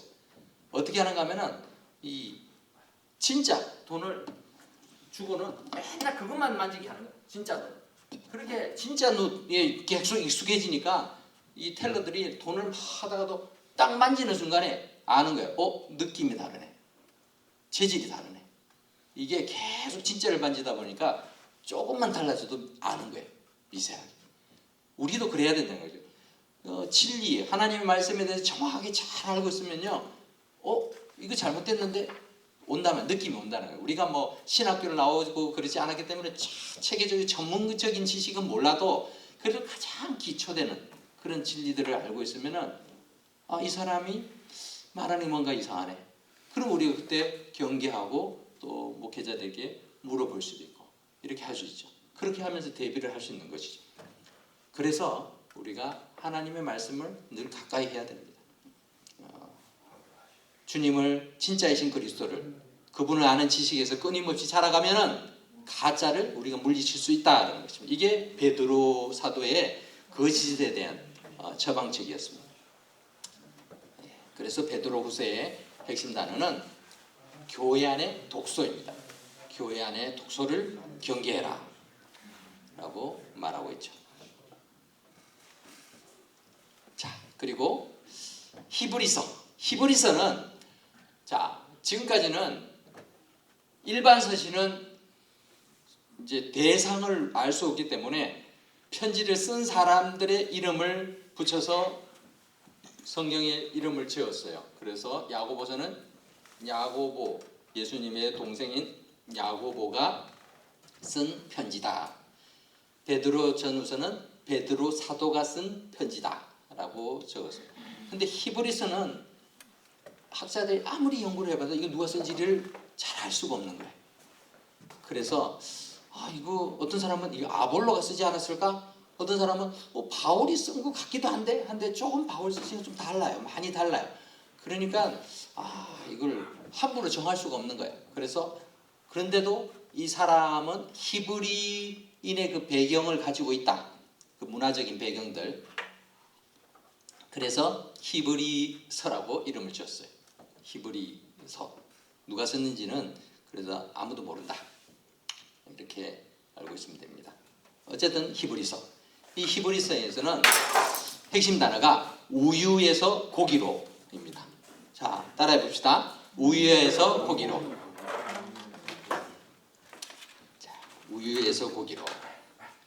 히브리서는 기독교로 개종해서 흩어져 살던 성도들이 핍박이 막 심해지니까 그들 가운데에서는 믿음을 그래도 끝까지 포기하지 않고 지키면서 순교를 당하는 사람들이 있는가 하면, 어떤 사람은 옛날이 좋았어, 다시 돌아가자. 히브리인들 가운데, 이 히브리적 배경을 가지고 있는 사람들 가운데서 다시 유대교, 원래 우리는 유대교는요 이상하게도 로마 제국 당시에도 박해를 안 당했어요. 황제들이 참 희한해. 이 유대교는 면책특권 비슷하게 그냥 내비뒀어요. 유대인들이 그때는 그렇게 아주 태평성대를 누렸어요. 그 식민지 시대에도. 그러다가 이제 히틀러한테 그냥 몽창 당했지만, 그런데 이 유대교로 막 돌아가는 거예요. 왜냐하면 박해를 피하려니까. 뭐 이방인들은 그렇게 할 수도 없었겠지만 유대인 그리스도인들 가운데서는 그런 사람들이 있었어요. 그런 사람들을 향해서 쓰여진 편지입니다. 이 믿음이라는 게 처음에는 갓난아기와 같아요. 여러분들 갓난아기는 우유를 먹습니다. 우유, 그죠? 갓난아기. 아기치고는 많이 나이가 들어 보이는데 갓난아기. 뭐 갓난아기 우유 마시는 거 뭐가 문제가 되겠어요? 이게 다 편하죠. 근데 나이가 많이 들었는데 여전히 나는 젖병이 좋아, 넥타이 매고 이렇게 수염 나고 이렇게 해서 우유만 먹고 있다면 이게 문제가 있는 거죠. 그죠? 근데 신앙생활을 하면서 이런 사람들이 많더라는 거죠. 성도들이로서 교회를 오래 다녔는데도 그런 사람들이 참 많다라는 거죠. 때가 오래되었는데, 예수를 믿은 지가 오래되었는데도 이제 이런 남을 가르쳐야 되는 그런 선생이 되었는데, 그런데도 가르치기는커녕 아직도 신앙의 초보에 머물러서 다른 사람에게 가르침을 받아야 된다. 단단한 이 우유를 먹는 연약한 신앙에서 이제 자라서 고기를 먹는 그런 단단한 음식을 먹어도 되는 그런 수준까지 자라가야 되지 않겠느냐라고 권면하고 있는 거죠. 믿음이라는 것이 그냥 다 모든 것이 좋은 평탄한 태평성세에서 우리가 예수 믿는 게 아니라는 거예요. 조심해야 됩니다. 우리 주위에 이렇게 박해가 없고 예수 믿는 것에 대해서 큰 불편함이 없다면요, 이건요 우리가 긴장해야 돼요. 경계경보를 발동해야 되는 거예요. 박해가 있으면요 차라리 좋아요. 왜냐하면 우리가 노선을 분명히 해야 되거든요. 예수 믿어서 내가 어려움을 당하는구나. 거기서 딱 갈리죠. 믿을 거냐 말 거냐. 분명해집니다. 그런데 뭐 아무것도 없으니까요, 박해 없고 편하니까 다 그냥 예수 믿는 것처럼 보이죠. 내 신앙에 대해서도 내가 어느 정도 수준인지 잘 몰라요. 그러다 보니까 가짜가 점점 많아지죠. 조심해야 됩니다. 히브리서 전체에서 그리스도가 탁월하신 분인데 왜 그 탁월하신 분을 의지하지 못하고 자꾸만 포기하고 다른 것에 의존하려고 하느냐. 예수님은, 그리스도는 천사보다도 모세보다도 선지자보다도 대제사장 아론보다도 더 탁월하신 분이시다. 근데 너희가 넘어지고 포기하는 것은 예수님이 부족해서, 그리스도가 무능력해서가 아니라 너희가 초보적인 신앙에 머무르고 있고 자라지 않기 때문에 그런 것이다 라고 말하고 있는 것이죠. 그래서 큰 대제사장이 계시니 바로 예수 그리스도시다. 하나님의 아들 예수님이시다. 믿는 도리를 굳게 잡아라 라고 말하고 있습니다. 히브리서에 보면은 그리스도의 탁월성에 대해서 쭉 얘기하죠. 천사보다 모세보다 제사장보다 탁월하다. 그리고 그 탁월함을 우리 그리스도인으로서 삶 속에서 실천해야 된다라는 것을 알려주는 것이 히브리서입니다. 히브리서. 여러분 히브리서를 생각할 때마다 내가 우유에서 고기로 믿음이 자라야 되는구나. 박해가 있다고 해서 그렇게 배교하고 이래서는 안 되는 거구나. 이걸 기억을 해야 되죠. 자, 그리고 유다서입니다. 우리가 유다서 하면은 신앙생활 처음 하는 분들은 자꾸 가룟 유다를 생각을 하는데 가룟 유다가 아니죠. 이 유다도 예수님의 육신의 동생 유다예요. 예수님의 동생.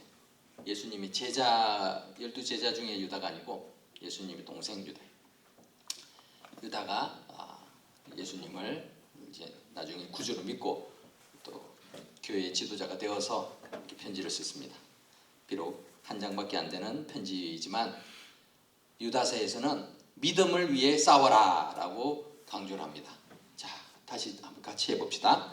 믿음을 위해 싸워라. 믿음을 위해 싸워라. 네. 유다서는 그리스도인에게 진리 안에서 자신을 바르게 세울 것과 믿음을 위해 힘써 싸우라는 격려의 편지를 보내고 있습니다. 유다 당시에도 이 거짓 교사가 많았어요. 그래서 거짓 교사가 많으니까 이 이단, 특히 이 초대교회의 가장 큰 문제가 교리가 제대로 세워지지 않은 상태에서 교회가 서는 거예요. 그러니까 사람들이 예수 복음은 이렇게 받아들였는데 이 복음의 이 뼈대가 엉성한 거예요. 그러니까 자꾸만 다른 과거의 고대의 뭐 철학들, 뭐 소크라테스, 마레투스텔레스 이런 뭐 헬라 철학들 얼마나 많습니까? 500년 전의 이야기거든. 그 사상들이 막 들어오고 또 영지주의 이런 것들이 막 들어오고 하니까 자꾸만 이게 짬뽕이 되니까 이 기독교 진리가 이상해지는 거죠. 그거에 대해서 이런 것들을 배제해야 한다. 이걸 자꾸 얘기를 하죠. 이단에 대한 처방책은 믿음을 위해서 단호하게 그걸 거부해야 된다. 적절히 이거 들어보고 괜찮은데 이것도 좀 도입을 해볼까 이렇게 좋은 게 좋은 거야 해가지고 두루뭉실하게 막 섞어가는 거 이게 좋은 게 아니라는 거죠. 한국 교회도 처음에는 그랬어요. 기복주의가 많아서 예수 믿으면 복 받습니다 하니까 그 복을 자꾸만 우리가 생각 내가 원하는 게 다 이루어지면 복이라고 생각해요. 그러면 안 되죠. 그런 것들을 이렇게 잘 가르칠 필요가 있죠. 그래서 유다의 권면은 세 가지로 요약됩니다. 진리의 말씀을 기억해야 되고 또 자신을 끊임없이 말씀을 통해 양육해야 되고 그리고 그렇게 하면서 이단 믿음을 위해서 싸우는데 그렇다고 해서 이 배교한 사람들을 막 원수 취급하고 또 이단들을 막 그렇게 죽일로 하면서 할 게 아니라 긍휼한 마음도 가지라고 하는 것이죠. 긍휼한 마음을 가지는 것과 그 이단적인 생각을 받아들이는 건 다른 문제예요. 요즘에 이제 동성애 이 문제가 참 계속해서 이슈가 되고 있죠. 점점 더 심해지고 그게 자연스러워지고 당연해지는 시대가 되고 있는데 우리가 동성애자들을요 범죄자 취급하고 죄악시하고 경멸해서는 안 돼요. 동성애는 잘못된 거죠. 죄인데 그들을 불쌍히 여기는 마음이 있어야 되는 거죠. 교회가. 그래서 동성애자는 교회에 발붙이면 안 된다가 아니라 이 사람들이 회복할 수 있도록 교회가 도와줘야 되는 거죠. 그러한 거는 참 쉽지는 않아요. 그러니까 제일 편한 방법은요 그냥 멀리하는 거죠. 제일 그게 편하니까 멀리는 하는데 그렇게 해가지고 이 사람들이 돌아올 방법이 없어요. 그 누군가는 그 일을 해야 되는 거죠. 그들을 위해서 또 수고하는 사람들도 있죠. 그래서 이게 참 지혜가 필요한 것 같아요. 동성애가 죄다. 이거에 대한 거는 우리가 타협의 여지가 없어요. 성경에서 말하고 있고 하나님이 가장 싫어하시는 죄 중에 하나인데 그렇다고 해서 뭐 동성애만 죄인가? 거짓말하는 건 죄가 아닌가? 불순종은 죄가 아닌가? 남을 미워하는 건 죄가 아닌가? 다 죄잖아요. 근데 이런 죄는 그냥 대수롭지 않은 죄. 저건 큰 죄. 이렇게 생각하는 우리의 판단이잖아요. 그렇게 하는 게 아니라 그런 잘못된 생각, 뭐 동성애뿐만 아니라 여러 가지 잘못된 그런 이단에 빠져 있는 자들도 긍휼히 여기는 마음이 있어야 되죠. 우리 자식이 그런 자리에 있으면요, 우리 긍휼히 여길 수밖에 없어요. 근데 우리가 남이면은 아주 그렇게 매몰차게 대하죠. 그래서 유다서에서는 이제 그런 부분들도 다루고 있습니다. 자, 그리고 요한일서. 요한일서는 이 사랑의 사도인 요한의 그런 특징들이 많이 나타나고 있죠. 여기 보면은 요한일서의 핵심 단어는 교제의 척도입니다. 다시 해봅시다. 따라해 봅시다. 교제의 척도. 네, 교제의 척도. 아까 전에 무슨 척도가 나왔었죠? 무슨 척도가 나왔었죠? 믿음의 척도. 믿음의 척도가 어느 서신서에? 야고보서에 나오죠. 그러니까 그림과 이런 핵심 단어를 잘 기억하면은 그 서신서의 내용이 어떤 것인가를 그래도 우리가 잘 새길 수 있습니다. 교제의 척도. 요한은 자신이 아버지 하나님과 아들 예수님과 사귐이 있고 또 성도들이 이 사귐 가운데 있기를 원했어요. 이 요한은 예수님의 제자, 12제자 중에 하나인 사도 요한이에요. 그래서 우리가 사랑의 사도라고도 표현을 하죠. 근데 요한은 원래 젊을 때는 예수님의 제자들 중에서 뭐 가장 젊은 축에 속했는데 예수님이 굉장히 총애를 했던 것 같아요. 어딜 가도 이렇게 데리고 다녔잖아요. 그리고 예수님 이렇게 식사할 때도 그 옆에 이렇게 누워 있고 뭐 이런 것도 나오는 거 보면은 예수님을 굉장히 가까이 아주 친밀한 관계를 누렸던 것 같아요. 그런데 그러다 보니까 사랑의 사도라는 이런 표현들도 많이 우리가 경험을 하죠. 그래서 교제에 대한 것을 많이 이야기합니다. 교제, 한국말로는 사귐이죠. 사귐. 그래서 성경에서도 사귐을 많이 나오는데 우리 교회에서 교제한다 뭐 그런 말을 많이 쓰잖아요. 교제. 영어로는 fellowship, 헬라 말로는 코이노니아라고 그래요. 코이노니아도 많이 쓰죠. 그 말의 의미가 교제.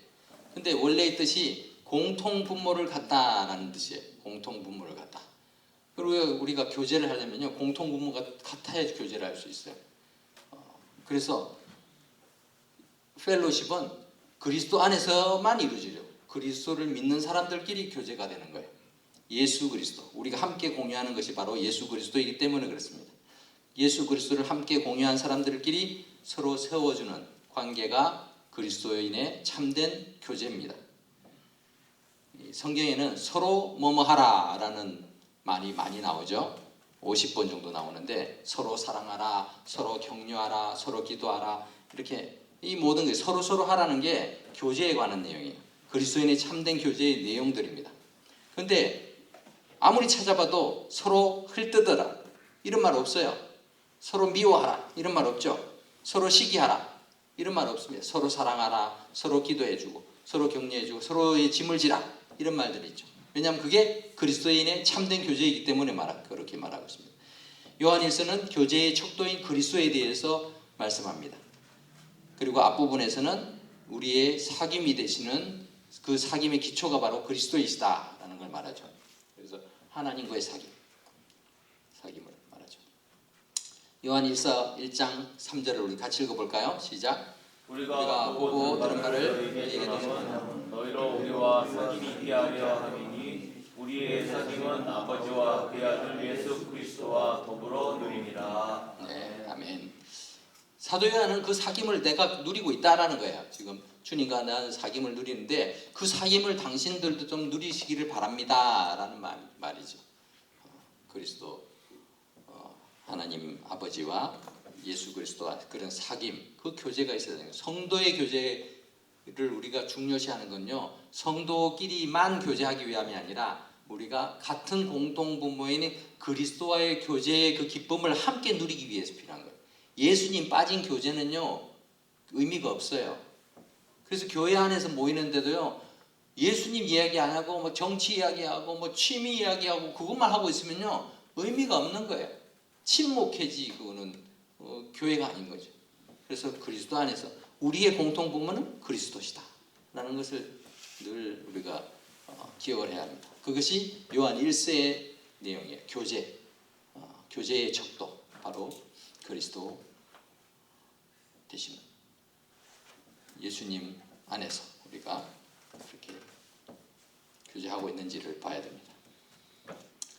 자, 사도 요한은 요한 1서, 2서, 3서 이렇게 세 권의 책을 썼어요. 편지를 썼습니다. 자, 요한 1서는 그래도 5장까지 있는데 2서, 3서는 한 장씩만 있죠. 요한 2서를 봅시다.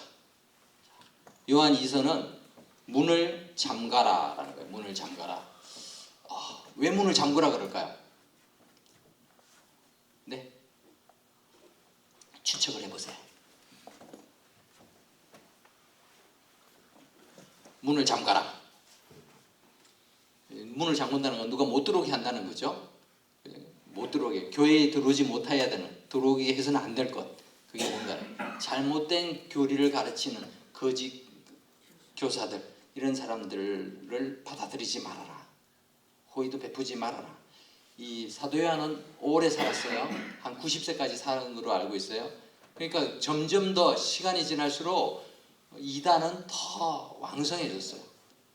그러다 보니까 교회에 대해서 자꾸만 교회도 부흥하고 했지만 박해 가운데서 교회도 부흥하고 했지만 그 교회를 무너뜨리려고 침투하려고 하는 세력들도 강해졌어요. 영지주의가 특히나 더 강해졌습니다. 그런 거짓 교사와 이단들이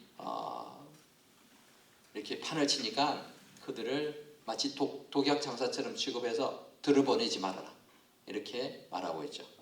그래서 요한 2서 1장 10절에 보면은 잘못된 교훈을 가지고 있는 사람들, 즉 예수 그리스도에 대한 교훈을 가지지 않고 너희에게 나아가거든 그를 집에 들이지도 말고 인사도 하지 말아라.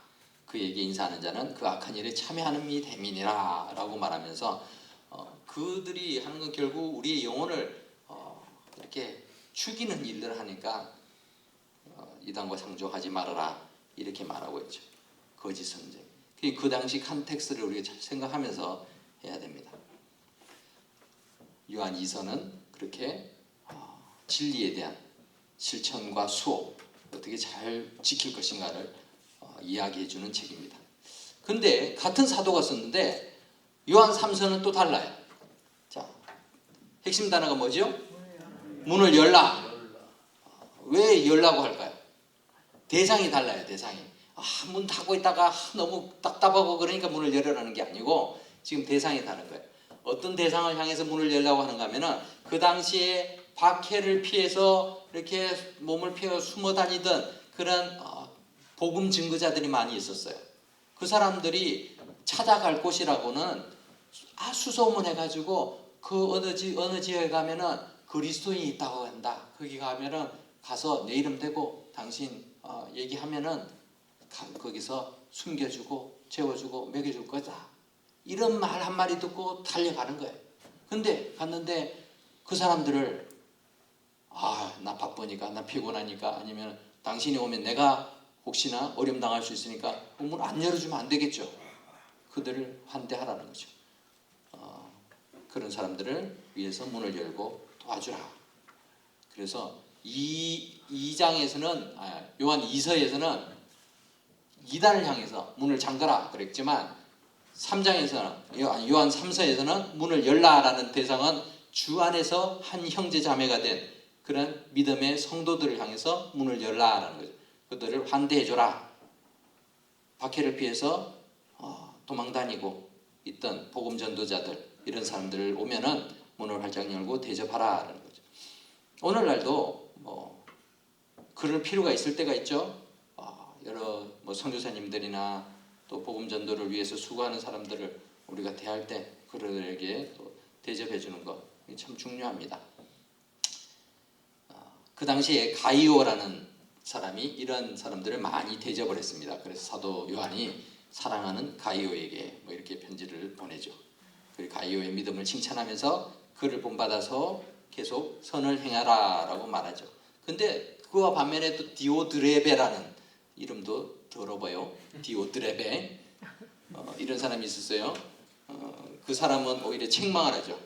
교만하고 형제를 맞아들이지 않는 그 악한 행위에 대해서 이런 거 본받지 말아라. 디오드레베 들어봐요. 하지만 데메드리오 이 이름은 비슷한데 이 데메드리오는 또 오히려 또 괜찮은 사람이었어요. 이런 사람에 대해서 또 칭찬하면서 서신서를 마감합니다.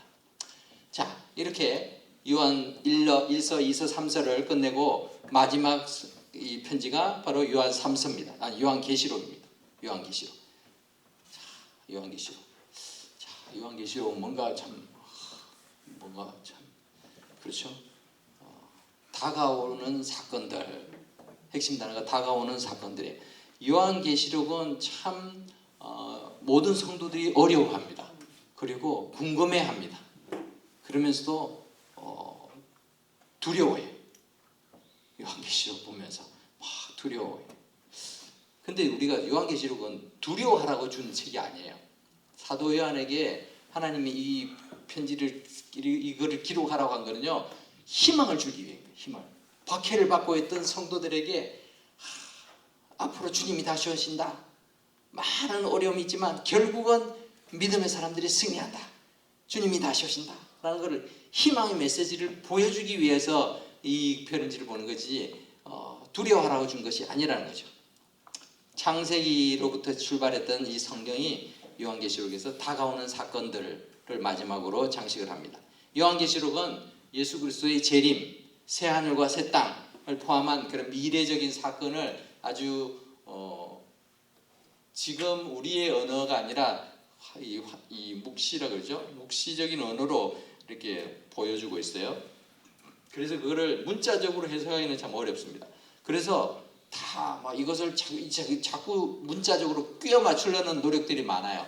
몇 년 그리고 날, 달 이런 거 해가지고 다 이걸 끼워 맞추려고 하는데 그러한 것은 오류를 만들기가 참 쉬워요. 실수하기가 쉬워요. 그것을 잘 맞춘다고 해서 우리가 다 할 수 있는 것도 아니고 저도 잘 몰라요. 그거는 그게 중요한 게 아닌 것 같아요. 하나님께서 우리에게 그렇게 주신 건요 의미가 있다고 생각해요. 그걸 잘 아무 해독하지 잘 알아서 그래야지만 우리가 주님이 오시는 걸 아는 게 아니거든요. 그거 다 몰라도요 주님 오시는 거 다 알아요. 예수님이 그렇게 말씀하셨잖아요. 내가 다시 오겠다. 약속하셨으니 오시는 거죠. 어떤 일이 있든지 간에 주님이 다시 오시는 날이 가까운다는 건요 우리가 다 알고 있는 것이고 그러한 주님이 오시는 때까지의 여러 가지 세상에서 일어날 일들이 하나씩 생기는 거 보면서 성경에 기록된 대로 여러 가지 그런 환란들, 재난들 이런 것들이 점점 심해지는구나. 주님 오실 때가 가까우는구나. 우리가 다 느끼잖아요. 그러면 이해하는 거예요. 근데 그거를 요거까지는 되었으니까 이것은 아직 안 되었으니까 아직 주님이 오시진 않아. 내 마음대로 이렇게 계산할 필요가 없는 거죠. 그게 중요한 게 아니죠. 그래서 요한계시록을 우리가 읽고 묵상할 때마다 두려움이 아니라 다가올 미래에 대한 소망과 확신 그리고 그에 따른 담대함을 가지라 라는 의도로 이 편지가 기록이 된 것이죠. 그래서 우리는 요한계시록을 통해서 주님이 다시 오신다 라는 것을 자꾸만 되새기는 그러한 시간이 되어야 됩니다. 인류 역사상 가장 중요한 사건을 고른다고 하면요 그것은요 주님이 오신 거예요. 주님이 이 땅에 오신 것이 인류의 역사에서는 가장 중요한 일이에요. 그리고 앞으로 일어날 사건 중에 가장 중요한 일이 있다면요 3차 대전, 핵전쟁 이런 게 아니에요. 주님이 다시 오시는 거예요. 이게 제일 중요한 거예요. 그 기간에 다른 일들이 있고 이거 많이 맞춘다고 대단한 점쟁이 대단한 어떤 예언가가 아니라 주님이 다시 오신다는 게 제일 중요한 거죠. 우리는 그날을 바라보면서 사는 인생이죠. 그리고 그것을 소개하는 자들이에요. 예수 믿는 사람들이 주님이 다시 오시는 것을 기대하지 않고 준비하지 않고 살아가는 것만큼 잘못된 신앙은 없어요. 우리가 믿음으로 산다라고 말은 하는데요. 주님이 다시 오시는 것, 주님 만나는 것 이거에 대해서는 관심이 없는 분들이 참 많아요. 이 땅에서 잘 먹고 이 땅에 잘 되고 이것에는 정말 관심이 많은데 주님 다시 오시는 것 이거에 대한 관심이 없다. 참 신앙생활을 제대로 하지 못하는 거죠. 그래서 신앙생활은 결국 예수님을 소개하는 거잖아요. 복음은 뭡니까? 예수님을 소개하는 거잖아요. 근데 다시 오실 예수님을 우리가 기대하지도 믿지도 않고 있으면 뭘 소개하겠어요? 과거의 일만 가지고 뭘 얘기하겠다고. 앞으로 오실 예수님. 그 예수님을 내가 믿지 않고서 어떻게 소개를 하겠습니까? 영화를 좋아하는 분들이 많으시죠? 영화가 흥행하는 걸 보면은 작품이 좋거나 또는 주연하신 배우달의 그 연기력이 좋거나 여러 가지 게 있겠죠. 그리고 영화가 잘 되는 건 또 소문이 좋아요. 사람들이 봤던 사람들이 그 영화 정말 좋았어, 재밌었어 그러면은 영화에 관심 없던 사람도 관심을 가지게 되죠. 우리도 마찬가지예요. 언제 일어날지 모를 마치 영화와 같이 상영을 앞두고 있는 개봉 박두인 영화를 소개하는 것처럼 주님이 다시 오시는 것에 대해서 참 우리가 기대함을 가지고 있으면 내가 그것을 전할 수 있는데 그걸 광고하지 않는 사람들이 많죠. 꽁꽁 숨기고 그렇게 살아가는 사람들이 많습니다. 그리스도의 그런 재림에 대한 멋진 예고편으로 우리가 살아갈 수 있으면 얼마나 좋을까요? 사람들이 나를 보면서 궁금해하면서 예수님이 다시 오시는 것이 얼마나 대단한 일이기에 저 사람은 저것을 기뻐하면서 소망 가운데 살아갈까 궁금해할 수 있도록 그렇게 살아가야 되지 않겠어요? 그것을 위해서 이 요한계시록이 써야지. 사도 요한은 자기가 주님이 다시 오시는 것을 그 날들을 또 기다리면서 그 날들이 있기까지의 많은 일들을 이렇게 하나님이 보여주시는 것을 보면서 주님이 정말 오시는구나. 다시 오시겠군요. 아멘 주 예수여 어서 오십시오. 마라나타 이러면서 그렇게 찬양하면서 요한계시록을 끝내잖아요. 그러니까 이 책을 다 우리가 요한계시록을 읽을 때마다 저도 그렇습니다. 주님 오실 날을 그냥 간절히 기다립니다. 이런 사모하는 마음들이 우리 안에서 불타야 되는 것이죠. 그렇게 할 때에 이 계시록을 제대로 읽는 사람이 되겠죠. 자, 그렇게 우리는 요한계시록을 봅니다. 요한계시록 1장 7절 8절에 보면은 그 말씀을 얘기하고 있죠. 볼지어다 그가 구름을 타고 오시리라. 각 사람이 눈이 그를 보겠고 그를 찌른 자도 볼 것이요 땅에 있는 모든 족속이 그로 말미암아 애곡하려니 그러하리라. 아멘. 주 하나님이 이르시되 나는 알파와 오메가라. 이제도 있고 전에도 있었고 장차 올 자여 전능한 자라 하시더라. 주님이 다시 오시는구나. 그 날들을 기대하니까요 죽음도 두려워지가 않은 거예요. 여러분들 뭐 순교하는 사람 대단한 사람처럼 보이지만요 주님을 바라보니까 그게 되는 거죠. 우리는요 우리 힘으로 뭐 믿음이 좋아가지고 뭐 그런 고통 고난을 겪어내고 이렇게 순교하는 게 아니에요. 모든 순교자들은 주님이 함께 하시니까 그걸 감당케 하시는 거죠.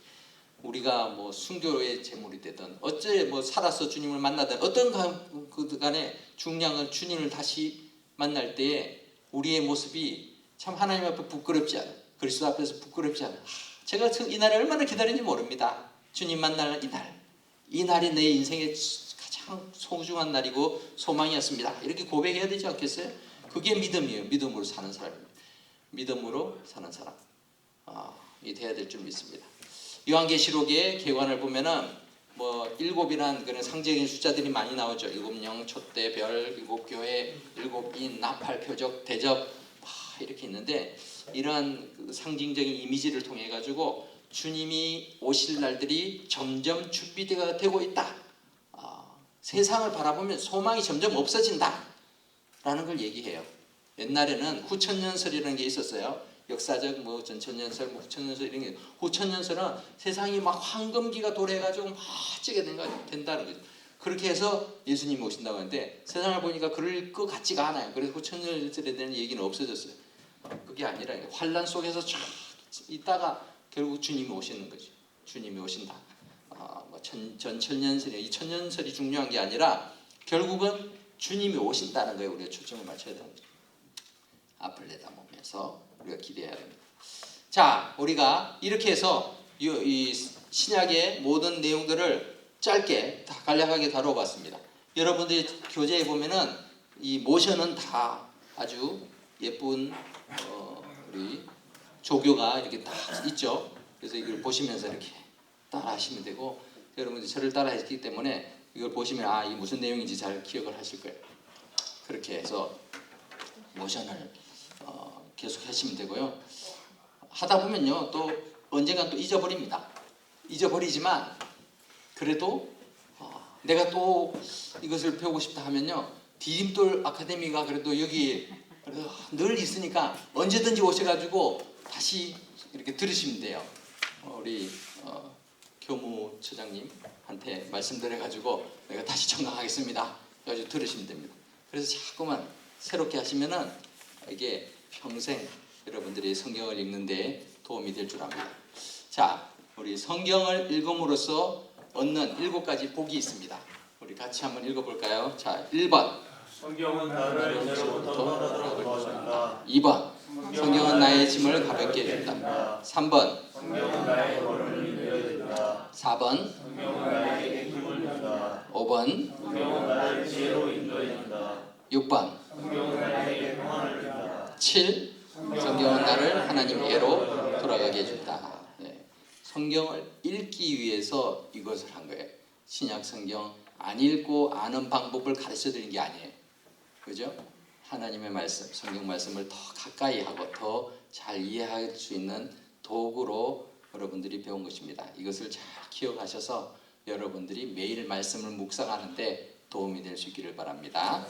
네, 우리 기도하고 마치겠습니다. 고마우신 하나님 은혜를 감사합니다. 짧은 시간 하나님의 심오한 말씀들을 우리가 다 배우기는 너무나 부족한 시간이지만 이 신약의 파노라마를 통해서 역사적인 사건들의 줄거리와 또 서신서들의 핵심 단어들을 살펴보면서 우리가 신약의 파노라마를 마칩니다. 하나님, 이것으로 우리의 신약 성경에 대한 관심도 끝나는 것이 아니라 앞으로 매일 말씀을 더 가까이 하고 더 잘 이해하는 데 귀하게 쓰임 받을 수 있게 하시고 주님의 말씀을 통해서 우리가 하나님의 뜻을 더 알고 순종함으로 주님 앞에 귀하게 쓰임 받는 믿음의 사람들 다 되게 도와주시옵소서. 예수님의 이름으로 기도합니다. 아멘. 예, 수고하셨습니다. 감사합니다.